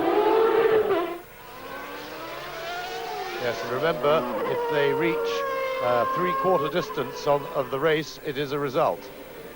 And three-quarter distance is 54 laps now. We're on lap 45 now. So maybe, and I'm guessing, I really am guessing, maybe the officials will decide that they're going to keep things going in the hope that they can reach, although it's raining hard now, in the hope that they can close that gap between 46 laps, which Mansell is about to continue, and 54 laps, which would enable them to stop the race at three-quarter distance. Heaven knows it's been confusing enough for everybody to have it over 2 laps, over 2 legs. If they make it over 3, I think my non-mathematical brain will be in real trouble. But here's Nigel Mansell coming through to complete his 46th lap. And you can see from the glistening tread on his slick tyres that it's very wet indeed. And already the tyre warmers are on in the pits.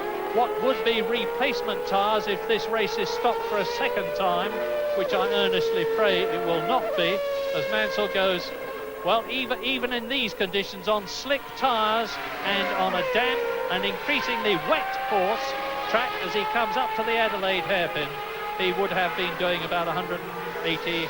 And there's the spinner, and the spinner is Mika Häkkinen. Now that's an indication, of course, that things are not good, and this gives me Martin Brundle behind him.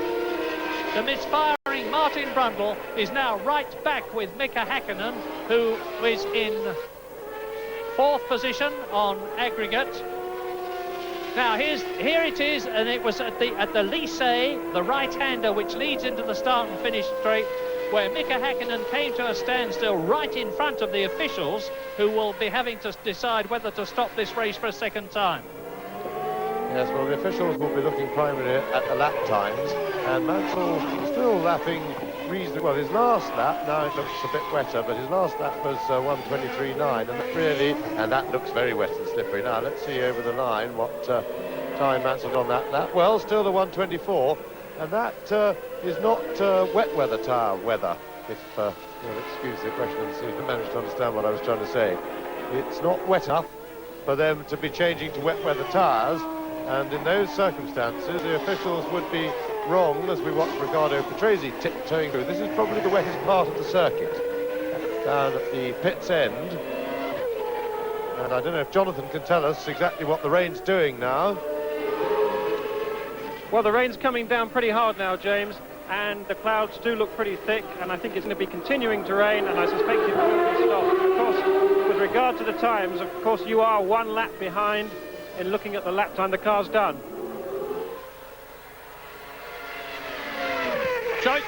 Gigantic spin there. We saw it out of our window, and it looks like Thierry Boutsen to me, frantically waving his arms, and he's right on the exit line at the Lycée right-hander. You saw the Lotus go through there.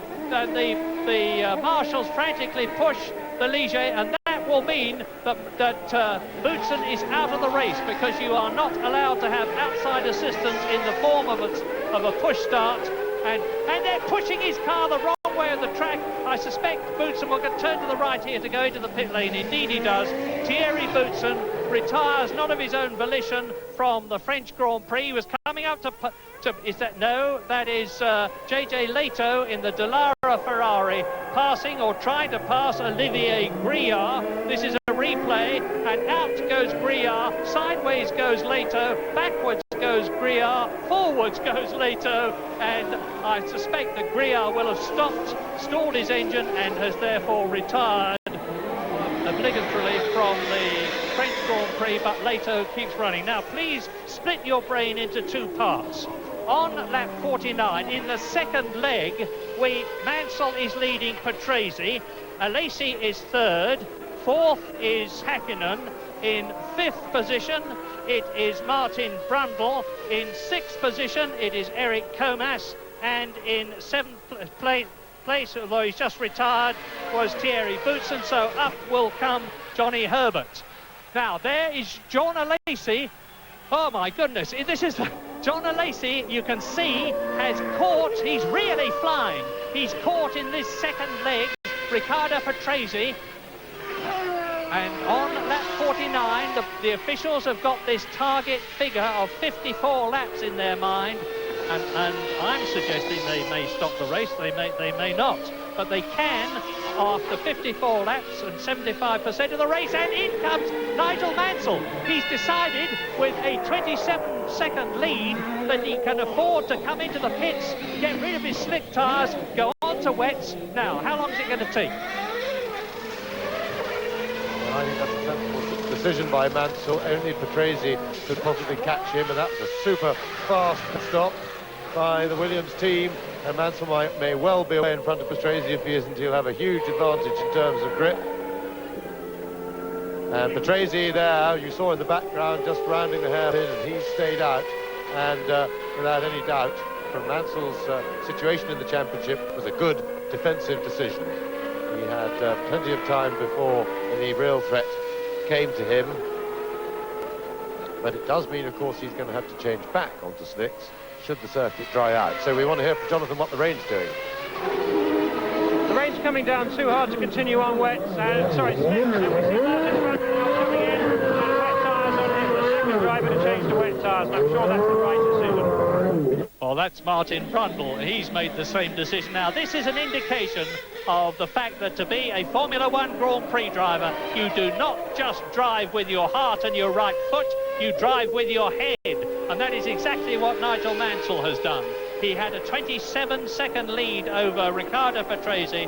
They were both slipping and sliding around this increasingly wet Magny-Cours circuit, and Mansell coolly simply tells the pits, I am coming in for wet tyres. And this is another race in which the special asymmetric Goodyear tyre, which has got a unique tread, and you can see how Mansell's left frontal sliding off the course, locking up his tyres, notwithstanding the fact that he's just stopped. And so it's getting very tricky indeed out there. There's Mansell. A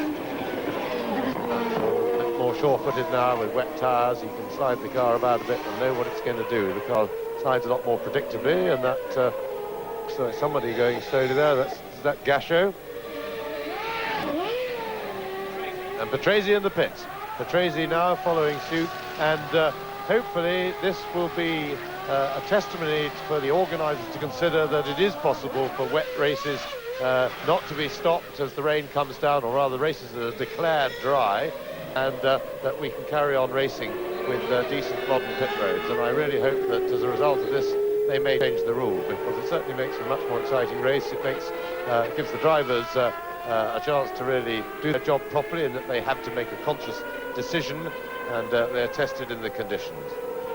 Ukio Katayama retiring from the French Grand Prix, and on lap 50, and we are now on lap 51, Riccardo Patrese, by virtue of Nigel Mansell's pit stop for new wet weather tyres, had reduced Mansell's lead to 8 seconds. Since then he has come in himself and is out on in the race on wet weather tyres, and on aggregate now on the 51st lap, Mansell leading, Patrese second, Alesi in third position, Hakkinen is fourth, down to fifth goes Martin Brundle. It's getting incredibly complicated, but sixth is Comas and seventh is Johnny Herbert. We are looking at a situation which means to say that the Lotuses could both finish in the top six, and that would be a wonderful indication of the superb revival of the team. Now, they're lap 52, it's crunch time as far as the officials are concerned, but it's my guess that they will decide to keep the race running, because people are, as James has just said, able to come in and change tyres and rejoin. Yes, what is unfortunate is, of course, though, that some of the drivers will be relying on the fact that when conditions get wet, the organisers automatically stop the race. And for that reason, it would not be unreasonable for them to expect that to soldier around on slicks is the right thing to do, and wait. Mansell had the luxury of having enough lead that he didn't have to wait for the organisers, and know that he could still maintain his lead or get back out still in the lead. And there's a picture of Riccardo Patrese having a big slide but holding on to it very nicely. Him also equipped with slicks, and the cars do of course slide much more predictably when they're on wet tyres. But there is Alesi, who as far as I can see is on slick tyres still. And he might well be saying to himself, well, they're supposed to stop the race, and I should stay out rather than give places away by going for the pits. And in that, he will have every justification. They must do something about this rule. I sincerely feel that it's wrong for them nowadays to stop the race when it rains. I think they should already make their own arrangements. And I will most certainly second that. I don't know whether Jean Alesi would at the moment. Presumably would, from the way he is charging on. But Mansell's lap time has come down by about 16 seconds from his best. The fastest lap of the race so far was Nigel Mansell's on lap 37, 1 minute 17.070, and he's now lapping at about 1:33.6. Well, Alesi is doing a tremendous job, because he's only lapping less than a second slower than Mansell, and he's on slicks, so things aren't that bad. The track isn't that wet. It looks very wet there. Of course, the cloud has moved slowly over the circuit, and it's wetter in some parts. And there you see, and Alesi's having a bit of a mess up there, and you can't see much through the lens of his camera. The windscreen wiper for the camera lens seems to have gone a bit awry.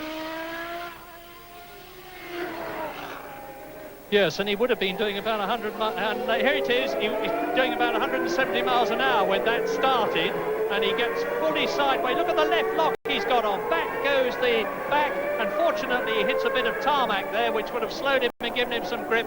And what a fortunate thing it is that this Magny-Cours circuit has got an enormously wide runoff area before the concrete walls, because on many other, indeed most other circuits, that Ferrari would have been into the wall and out of the race, and that is a Tyrrell Now, whether it was De Cesaris or Grillard, I know not.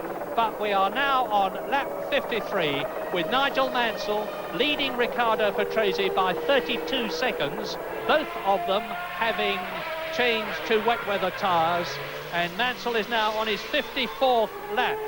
And as I say, at the end of this lap, if the officials want to stop the race, they could do so and judge the French Grand Prix to have run a 54-lap three-quarter distance, and that is Morbidelli sliding in the Minardi Lamborghini before, and from the look of him, he has not changed onto wet weather tyres. And so Mansell leads on lap 54. He leads Patrese by 31 seconds. Alesi is 18 seconds in third position, still on slick tyres. Quite incredible behind Patrese. And this is Alesi. Watch him. This is the wettest corner of the circuit now, and that certainly is pretty tricky for slicks. The other parts of the circuit aren't so bad, and he'll be hoping. Of course, the people who have moved on to wet tyres, they move a lot more water off the track. That's a yellow flag, so we've got a spinner at least ahead. Yes, into the gravel trap. And that's the Cesaris, who we just passed. And he looks as if he's terminally stuck in the gravel there. And Alesi doing a tremendous job, no doubt, using the traction control system that seems to work so well on the Ferrari in wet weather. Drive by computer. Yeah, and unseen by you, I can tell you that Johnny Herbert has moved ahead of his teammate Mika Häkkinen, and as I hopefully forecast a little while ago, both Lotus cars are now in the top six. Nigel Mansell is on his 55th lap in the French Grand Prix, which looks as though at the moment it is going to run the full 69 two-leg laps, and I'm waiting for Riccardo Patrese to come through, expecting to see him in second position as Mansell goes round the Adelaide hairpin, and Patrese has reduced Mansell's lead. Well, he's reduced it, but Mansell is still 29 seconds ahead of him. Alesi is 21 seconds behind Patrese, and really this is a quite stupefying drive of the French Sicilians in the Ferrari, because Mansell and Patrese are semi-luxuriating in the superior grip that those asymmetrically treaded tyres of theirs are giving them, which are moving gallons of water from the surface of the road every second, whereas John Alesi is driving virtually on a cushion of water. Jonathan Palmer is at the Ferrari pit. Well, it's absolutely throwing it down here, Murray. I don't know how Alesi's doing it. I'm sure he needs those wet tyres desperately. The Ferrari pit certainly thinks so. They're already, the entry path has been cleared, and I'm sure it'll happen very soon. Yes, and Johnny Herbert would agree with that, because he's just gone for wet tyres and saw him go into the pits. And he may well have done, knowing the rules, have held out for the race to be stopped again. As I say, if any good comes from this, it'll be a chance to rethink this wet weather rule and clarify it, and hopefully they'll allow everybody to get on and race and make their own decisions. There is Mika Häkkinen, who's regained the place he lost to his own teammate, but he of course had already swapped, and he's in fifth place. Häkkinen had already stopped for wets himself. Back to Nigel Mansell. He's got an enormous lead. He can take it very carefully. 30 seconds. He is rear of Patrese. The first three are well spread out now. But Alesi has reason still to press on, because if the circuit dries out, he could still possibly give Riccardo Patrese a run for his nick for second place, because remember, the circuit dries, Patrese is going to have to go for dry tyres, as is Mansell, but Mansell is really out of reach. But Patrese might not be, especially if he delays his stop for too long. Now, the astounding thing is that Jean Alesi that you are watching is only lapping 0.7 of a second slower on slick tyres than Riccardo Patrese, who is in second place, is lapping on wet tyres. And the race order on this, the 56th lap, is Mansell leading Patrese by some 29 seconds. Alesi is some 20 seconds behind the Italian in third position. Fourth is Martin Brundle. In fifth position, it's Mika Häkkinen. Sixth is Johnny Herbert. Seventh is Eric Comas. And Nigel Mansell has lapped everybody now, up to 6th position man, Mika Häkkinen. 8th is Michele Alboreto, 9th is Morbidelli, 10th is JJ Leto, 11th is Pierluigi Martini, 2 laps behind. In 12th position it's Briard, 3 laps behind. 14th is De Cesaris, 4 laps behind. And into the pits comes the Ferrari at last of Jean Alesi, only just slithering his way through the 2 corners which lead into the pit lane. And this means to say that now Martin Brundle is going to have a very good chance of regaining his 3rd position. Yes, and that was really the right decision. Oh dear, and has he stalled it? The rain is still tipping down, and that'll be a great shame after such a magnificent battle on the dry tyres in adverse conditions. That Alesi, now the unequal struggle, in fact the rain is still coming down. There's no chance of the circuit drying out before the end of the race. Well, I'm in a position of being required to have eyes all around my head at the moment. I'm pretty sure that Martin Brundle has now moved ahead of Alesi, who I was watching in the pits, and will be up into 3rd position. We'll let you know as soon as the lap is completed, and we're on lap 57 out of 69 now. And Nigel Mansell's lead now has gone up to 33 seconds, because he is lapping 2.5 seconds faster than Patrese, who appears to have settled for second place, as Alesi at the Adelaide hairpin, now on wet weather tyres, had the problem that the other drivers had who just switched to wets, judging anew the braking distance that you need as you come on a wet surface on wet weather tyres after being used to it on slicks. And he nearly overshot there. And just look at the weather conditions now. This reminds me of the Spanish Grand Prix, as up behind number 11, the Lotus of Mika Häkkinen, comes the Williams, and there is Riccardo Patrese, 33 seconds behind Nigel Mansell, now on lap 58. Yes, and Mansell has got all the time in the world, so he's going to be able to use that, because he's got a bit of a cluster of cars in front of him, and visibility will be very poor indeed for him with all this spray. Patrese is lapping all on his own, and Brundle is in fact some 20 seconds in front of Jean Alesi in 3rd place, and Brundle now looks set fair to finish 3rd in 3rd place. Alesi will have a real struggle to catch him, but one thing you can be sure of is that Alesi will certainly have a try. And my heart, as you watch Riccardo Patrese, goes out to Martin Brundle. 7 starts in the Benetton Ford this year, 5 failures to finish, having run a magnificent 2nd for a lot of the race in Canada until he had a clutch problem. He finished 4th in San Marino, he finished 5th at Monaco. This is his first major Grand Prix team year, although he drove in 1 race in Belgium for the Williams team, and he's on target for 3rd position at the present moment, and he's going to see Her Majesty the Queen on Thursday with all the other British world champions in various sports. And how nice it would be if he could go having finished 3rd or higher in the French Grand Prix. I say higher because this race is far from over. Even Nigel Mansell is tiptoeing on wet weather tyres around the Adelaide hairpin. He's on his 59th lap now, his 4th French Grand Prix victory, his 2nd in succession, is getting closer and closer. I'm certainly not going to forecast it, but I'm with most people in Britain, I expect, hoping that that will be the case. And that is Martin Brundle in the sole Benetton left, lap 59. Mansell leads. He's on the previous lap, he was some 3 seconds slower than Riccardo Patrese, who's reduced Nigel's massive lead to just under 30 seconds. Martin Brundle 3rd, 42 seconds behind Riccardo Patrese. Jean Alesi 4th in the Ferrari, now on wet weather tyres. There is Brundle, and Alesi is 19 seconds behind Brundle. Eric Comas has brought the Ligier up into 5th position, and this is absolutely crucial for them, because the Ligier and the Larousse teams, both of them French and bitter rivals, are fighting to avoid being relegated after the French Grand Prix to the dreaded pre-qualification requirement.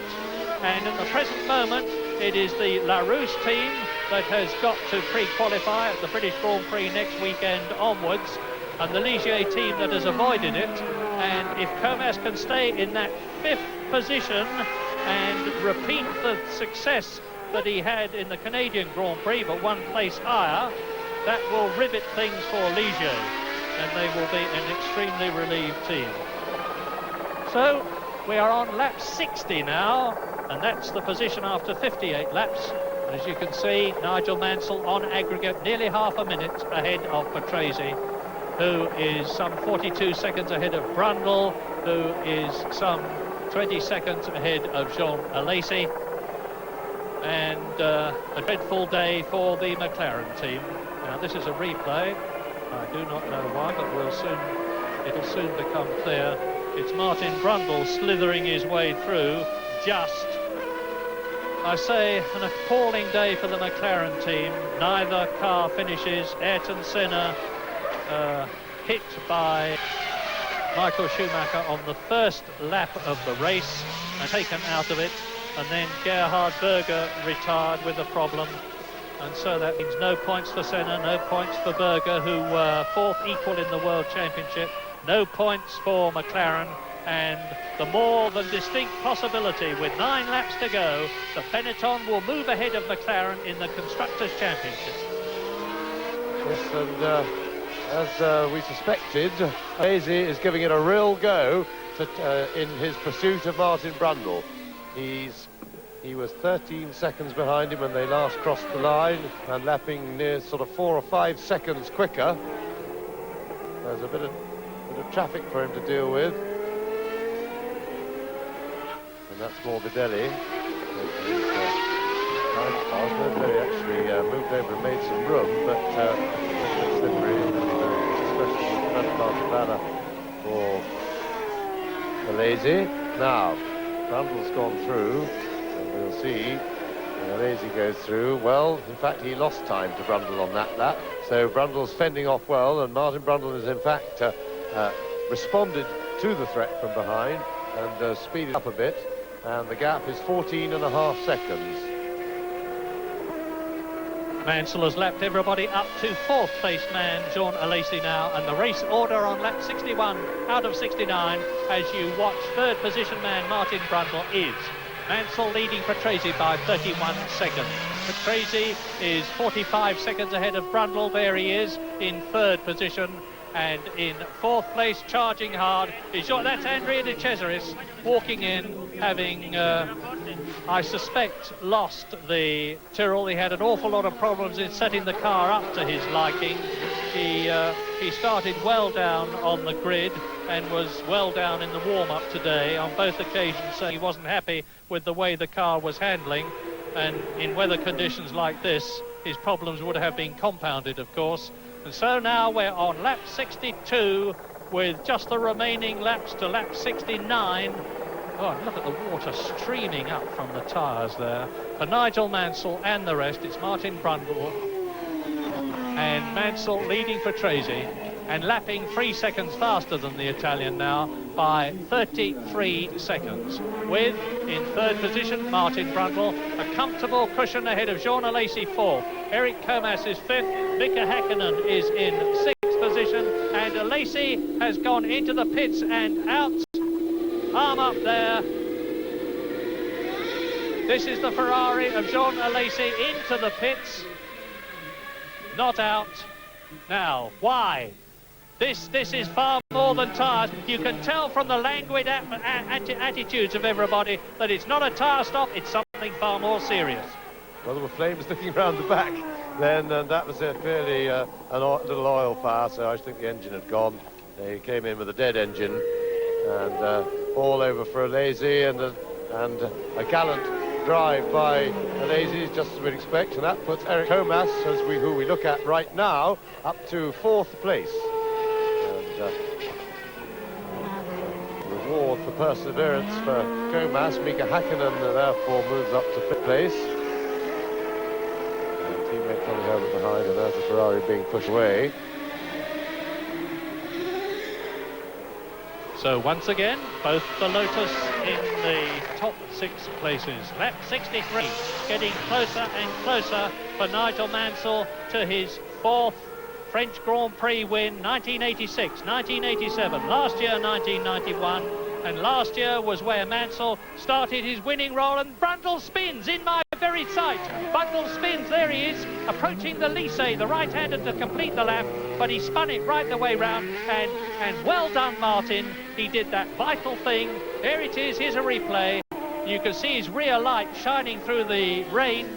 That's a mandatory requirement in weather like this. He kept the engine running, fed in the power, and got away without losing all that much time, and certainly not losing his place. And on lap 63 out of 69, as you watch Eric Comas now, the Frenchman in the Ligier, who is back, is in 4th position. Mansell leads Patrese. 3rd position, Martin Brundle, Englishman, in the 1st and 3rd places. Williams-Renault leads, Williams-Renault 2nd, Benetton Ford in 3rd position. Up into 4th place comes Eric Comas, and he, of course, is in another Renault-powered car. So in France at Magny-Cours, Renault are going to be very happy tonight if the race finishes as it is now, because their engined cars, the 2 Williams and the Ligier, are in 1st and 4th places. Mansell is on his 64th lap now as you watch him leading very convincingly indeed his teammate Riccardo Patrese.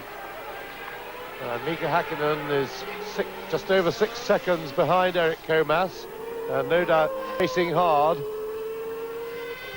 Well, in a situation where I'm sure a lot of people are saying don't forecast anything about Mansell, I won't, but I will simply confine myself to saying that if he now goes on to win his 6th Grand Prix of the year, it certainly will not, and I emphasise not, guarantee the World Championship for him, but it will have extended his lead over his teammate Riccardo Patrese, who is 2nd in the World Championship, by another 4 points.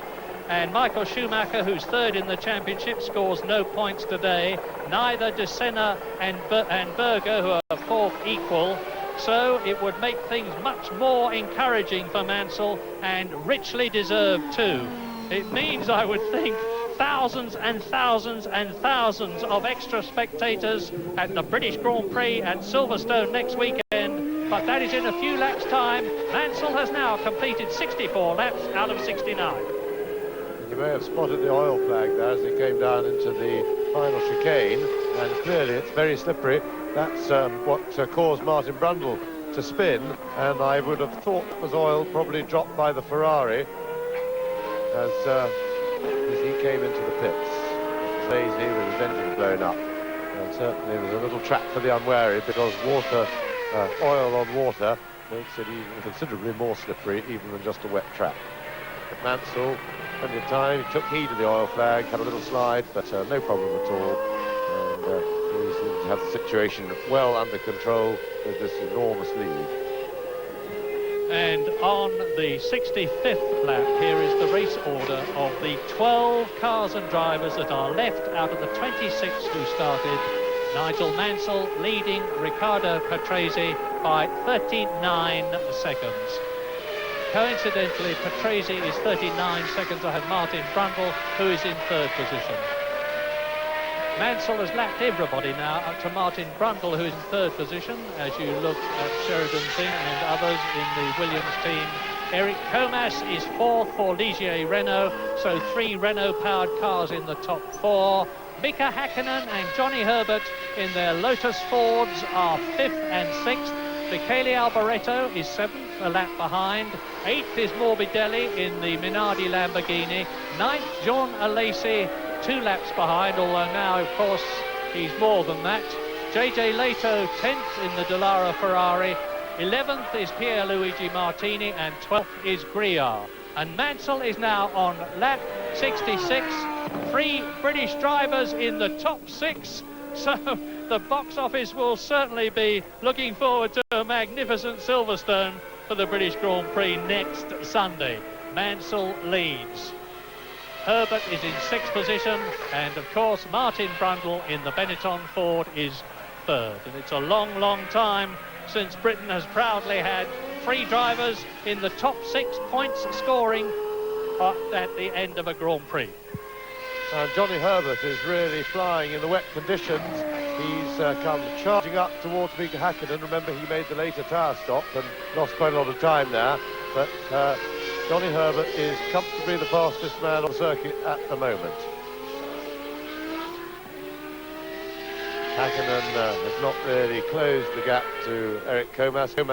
Those 3 drivers, 4th, 5th and 6th place, they're covering Comas, Häkkinen and Herbert in that order, are all pushing right on the limit. They can all see place changes.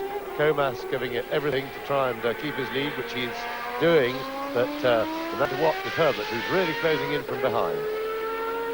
Well, if the famous Red 5 with true British grit, Nigel Mansell, wins his 6th Grand Prix of the year here in France, having already long since become the most successful English Grand Prix driver of all time, he will become the most equal, successful British Grand Prix driver of all time, because 27 victories would match those of the great 3 times world champion from 99 Grand Prix, Jackie Stewart.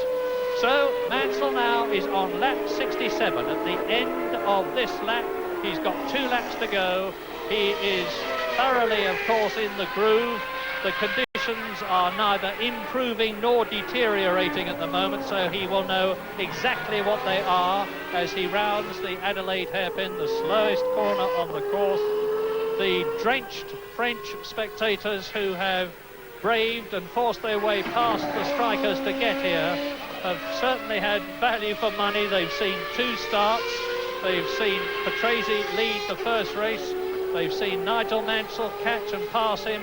They've seen Mansell get ahead of Patrese in the second race. They've seen Jean Alesi drive a superb race for lap after lap in 3rd position in appallingly wet conditions on slick tyres in his Ferrari, only to retire. And now they are seeing, as Mansell comes up to complete the 67th and start the penultimate lap, they are seeing Mansell, Williams-Renault leading Riccardo Patrese, Williams-Renault, and if they finish where they are now, it will be the 6th Grand Prix out of 8 in which Williams have finished 1st and 2nd. McLaren were not optimistic about this race, and it turns out that their lack of optimism was entirely justified. They're not optimistic, they say, about the British Grand Prix, where they expect the performance differential between themselves and the Williams team to be even greater than it has been here. So Williams in a wonderful position in terms of the championship and the French Grand Prix, because you're watching race leader Nigel Mansell on lap 68 now, and he's only got the next lap to go between himself and his 4th French Grand Prix victory, his 2nd in succession. And Mika Häkkinen has closed right in on Eric Comas. He's now just 1.5 seconds behind him. So in the meantime, Häkkinen, in order to do that, has speeded up, and Herbert has made relatively little impression, although he's still catching him. Well, my heart is slightly in my mouth now. I remember memorable last laps of Grand Prix in the past, the one where Jack Brabham lost the Monaco Grand Prix to Jochen Rindt at the very last corner. I remember Nigel Mansell losing the Canadian Grand Prix last year, almost at the last corner. But now he's coming through shortly to start his last lap. You could look at the amount of water that his tyres are shifting. He's coming down to the Lycée. That's the right-hander which completes the lap and starts the next one. That big white line is the start of Nigel Mansell's 69th and last lap of the French Grand Prix, and he's leading Riccardo Patrese by a commanding amount. And behind him, Comas goes over the line now, followed by Häkkinen now with Herbert right on Häkkinen's tail. And in fact, with the timing from the first race, we've got Häkkinen has now in fact moved in front of Eric Comas, because he finished ahead of on the road. He's now behind him, so Häkkinen has moved up. and Herbert is still behind with the deficit. He's right with them, but in fact won't be able to make any impression because of the deficit from the first heat. Nigel Mansell on his last lap. Riccardo Patrese, of course, on his last lap. Martin Brundle is the only man other than Patrese not to have been lapped by the almost victorious Nigel Mansell, who surely must finish the remaining last lap distance at the French Grand Prix at Magny-Cours, the second time the race has been held here.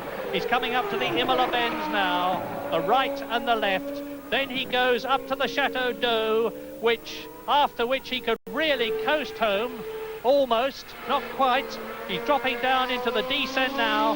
He's got this enormous lead over Patrese, coming down to the chicane, the right-hander at the Lycée, and Nigel Mansell can almost see the checkered flag as he goes into the right-hander. This is the last corner. That is the finish line. There is the checkered flag. Nigel Mansell wins in France for the second year in succession, and the Williams team are justifiably delighted. Nigel Mansell's fourth win. Now, Patrese is going to be second of that, there is no doubt. And there, because Nigel Mansell has already finished the race, the others are behind him by a lap. And so, now that means to say that Riccardo Patrese will be second, Martin Brundle will be in third position, and I think Mika Häkkinen fourth, Eric Comas is fifth, Johnny Herbert is sixth. There is Johnny Herbert. A wonderful finish to a really dramatic and exciting French Grand Prix held over 2 legs. And is this going to be the start of another winning role for Mansell? That's the way it was last year. He went on and won in Britain, and I remind you, it's the British Grand Prix at Silverstone next weekend, and then Germany. But now in the World Championship, Mansell has got 66 points to lead his teammate Riccardo Patrese by 32 points. Michael Schumacher is third in the championship, and Senna and Berger are still tied in fourth position ahead of Jean Alesi, who is fifth. But Mansell has won the French Grand Prix. Riccardo Patrese second, Brundle third, Häkkinen fourth, Comas fifth, and Johnny Herbert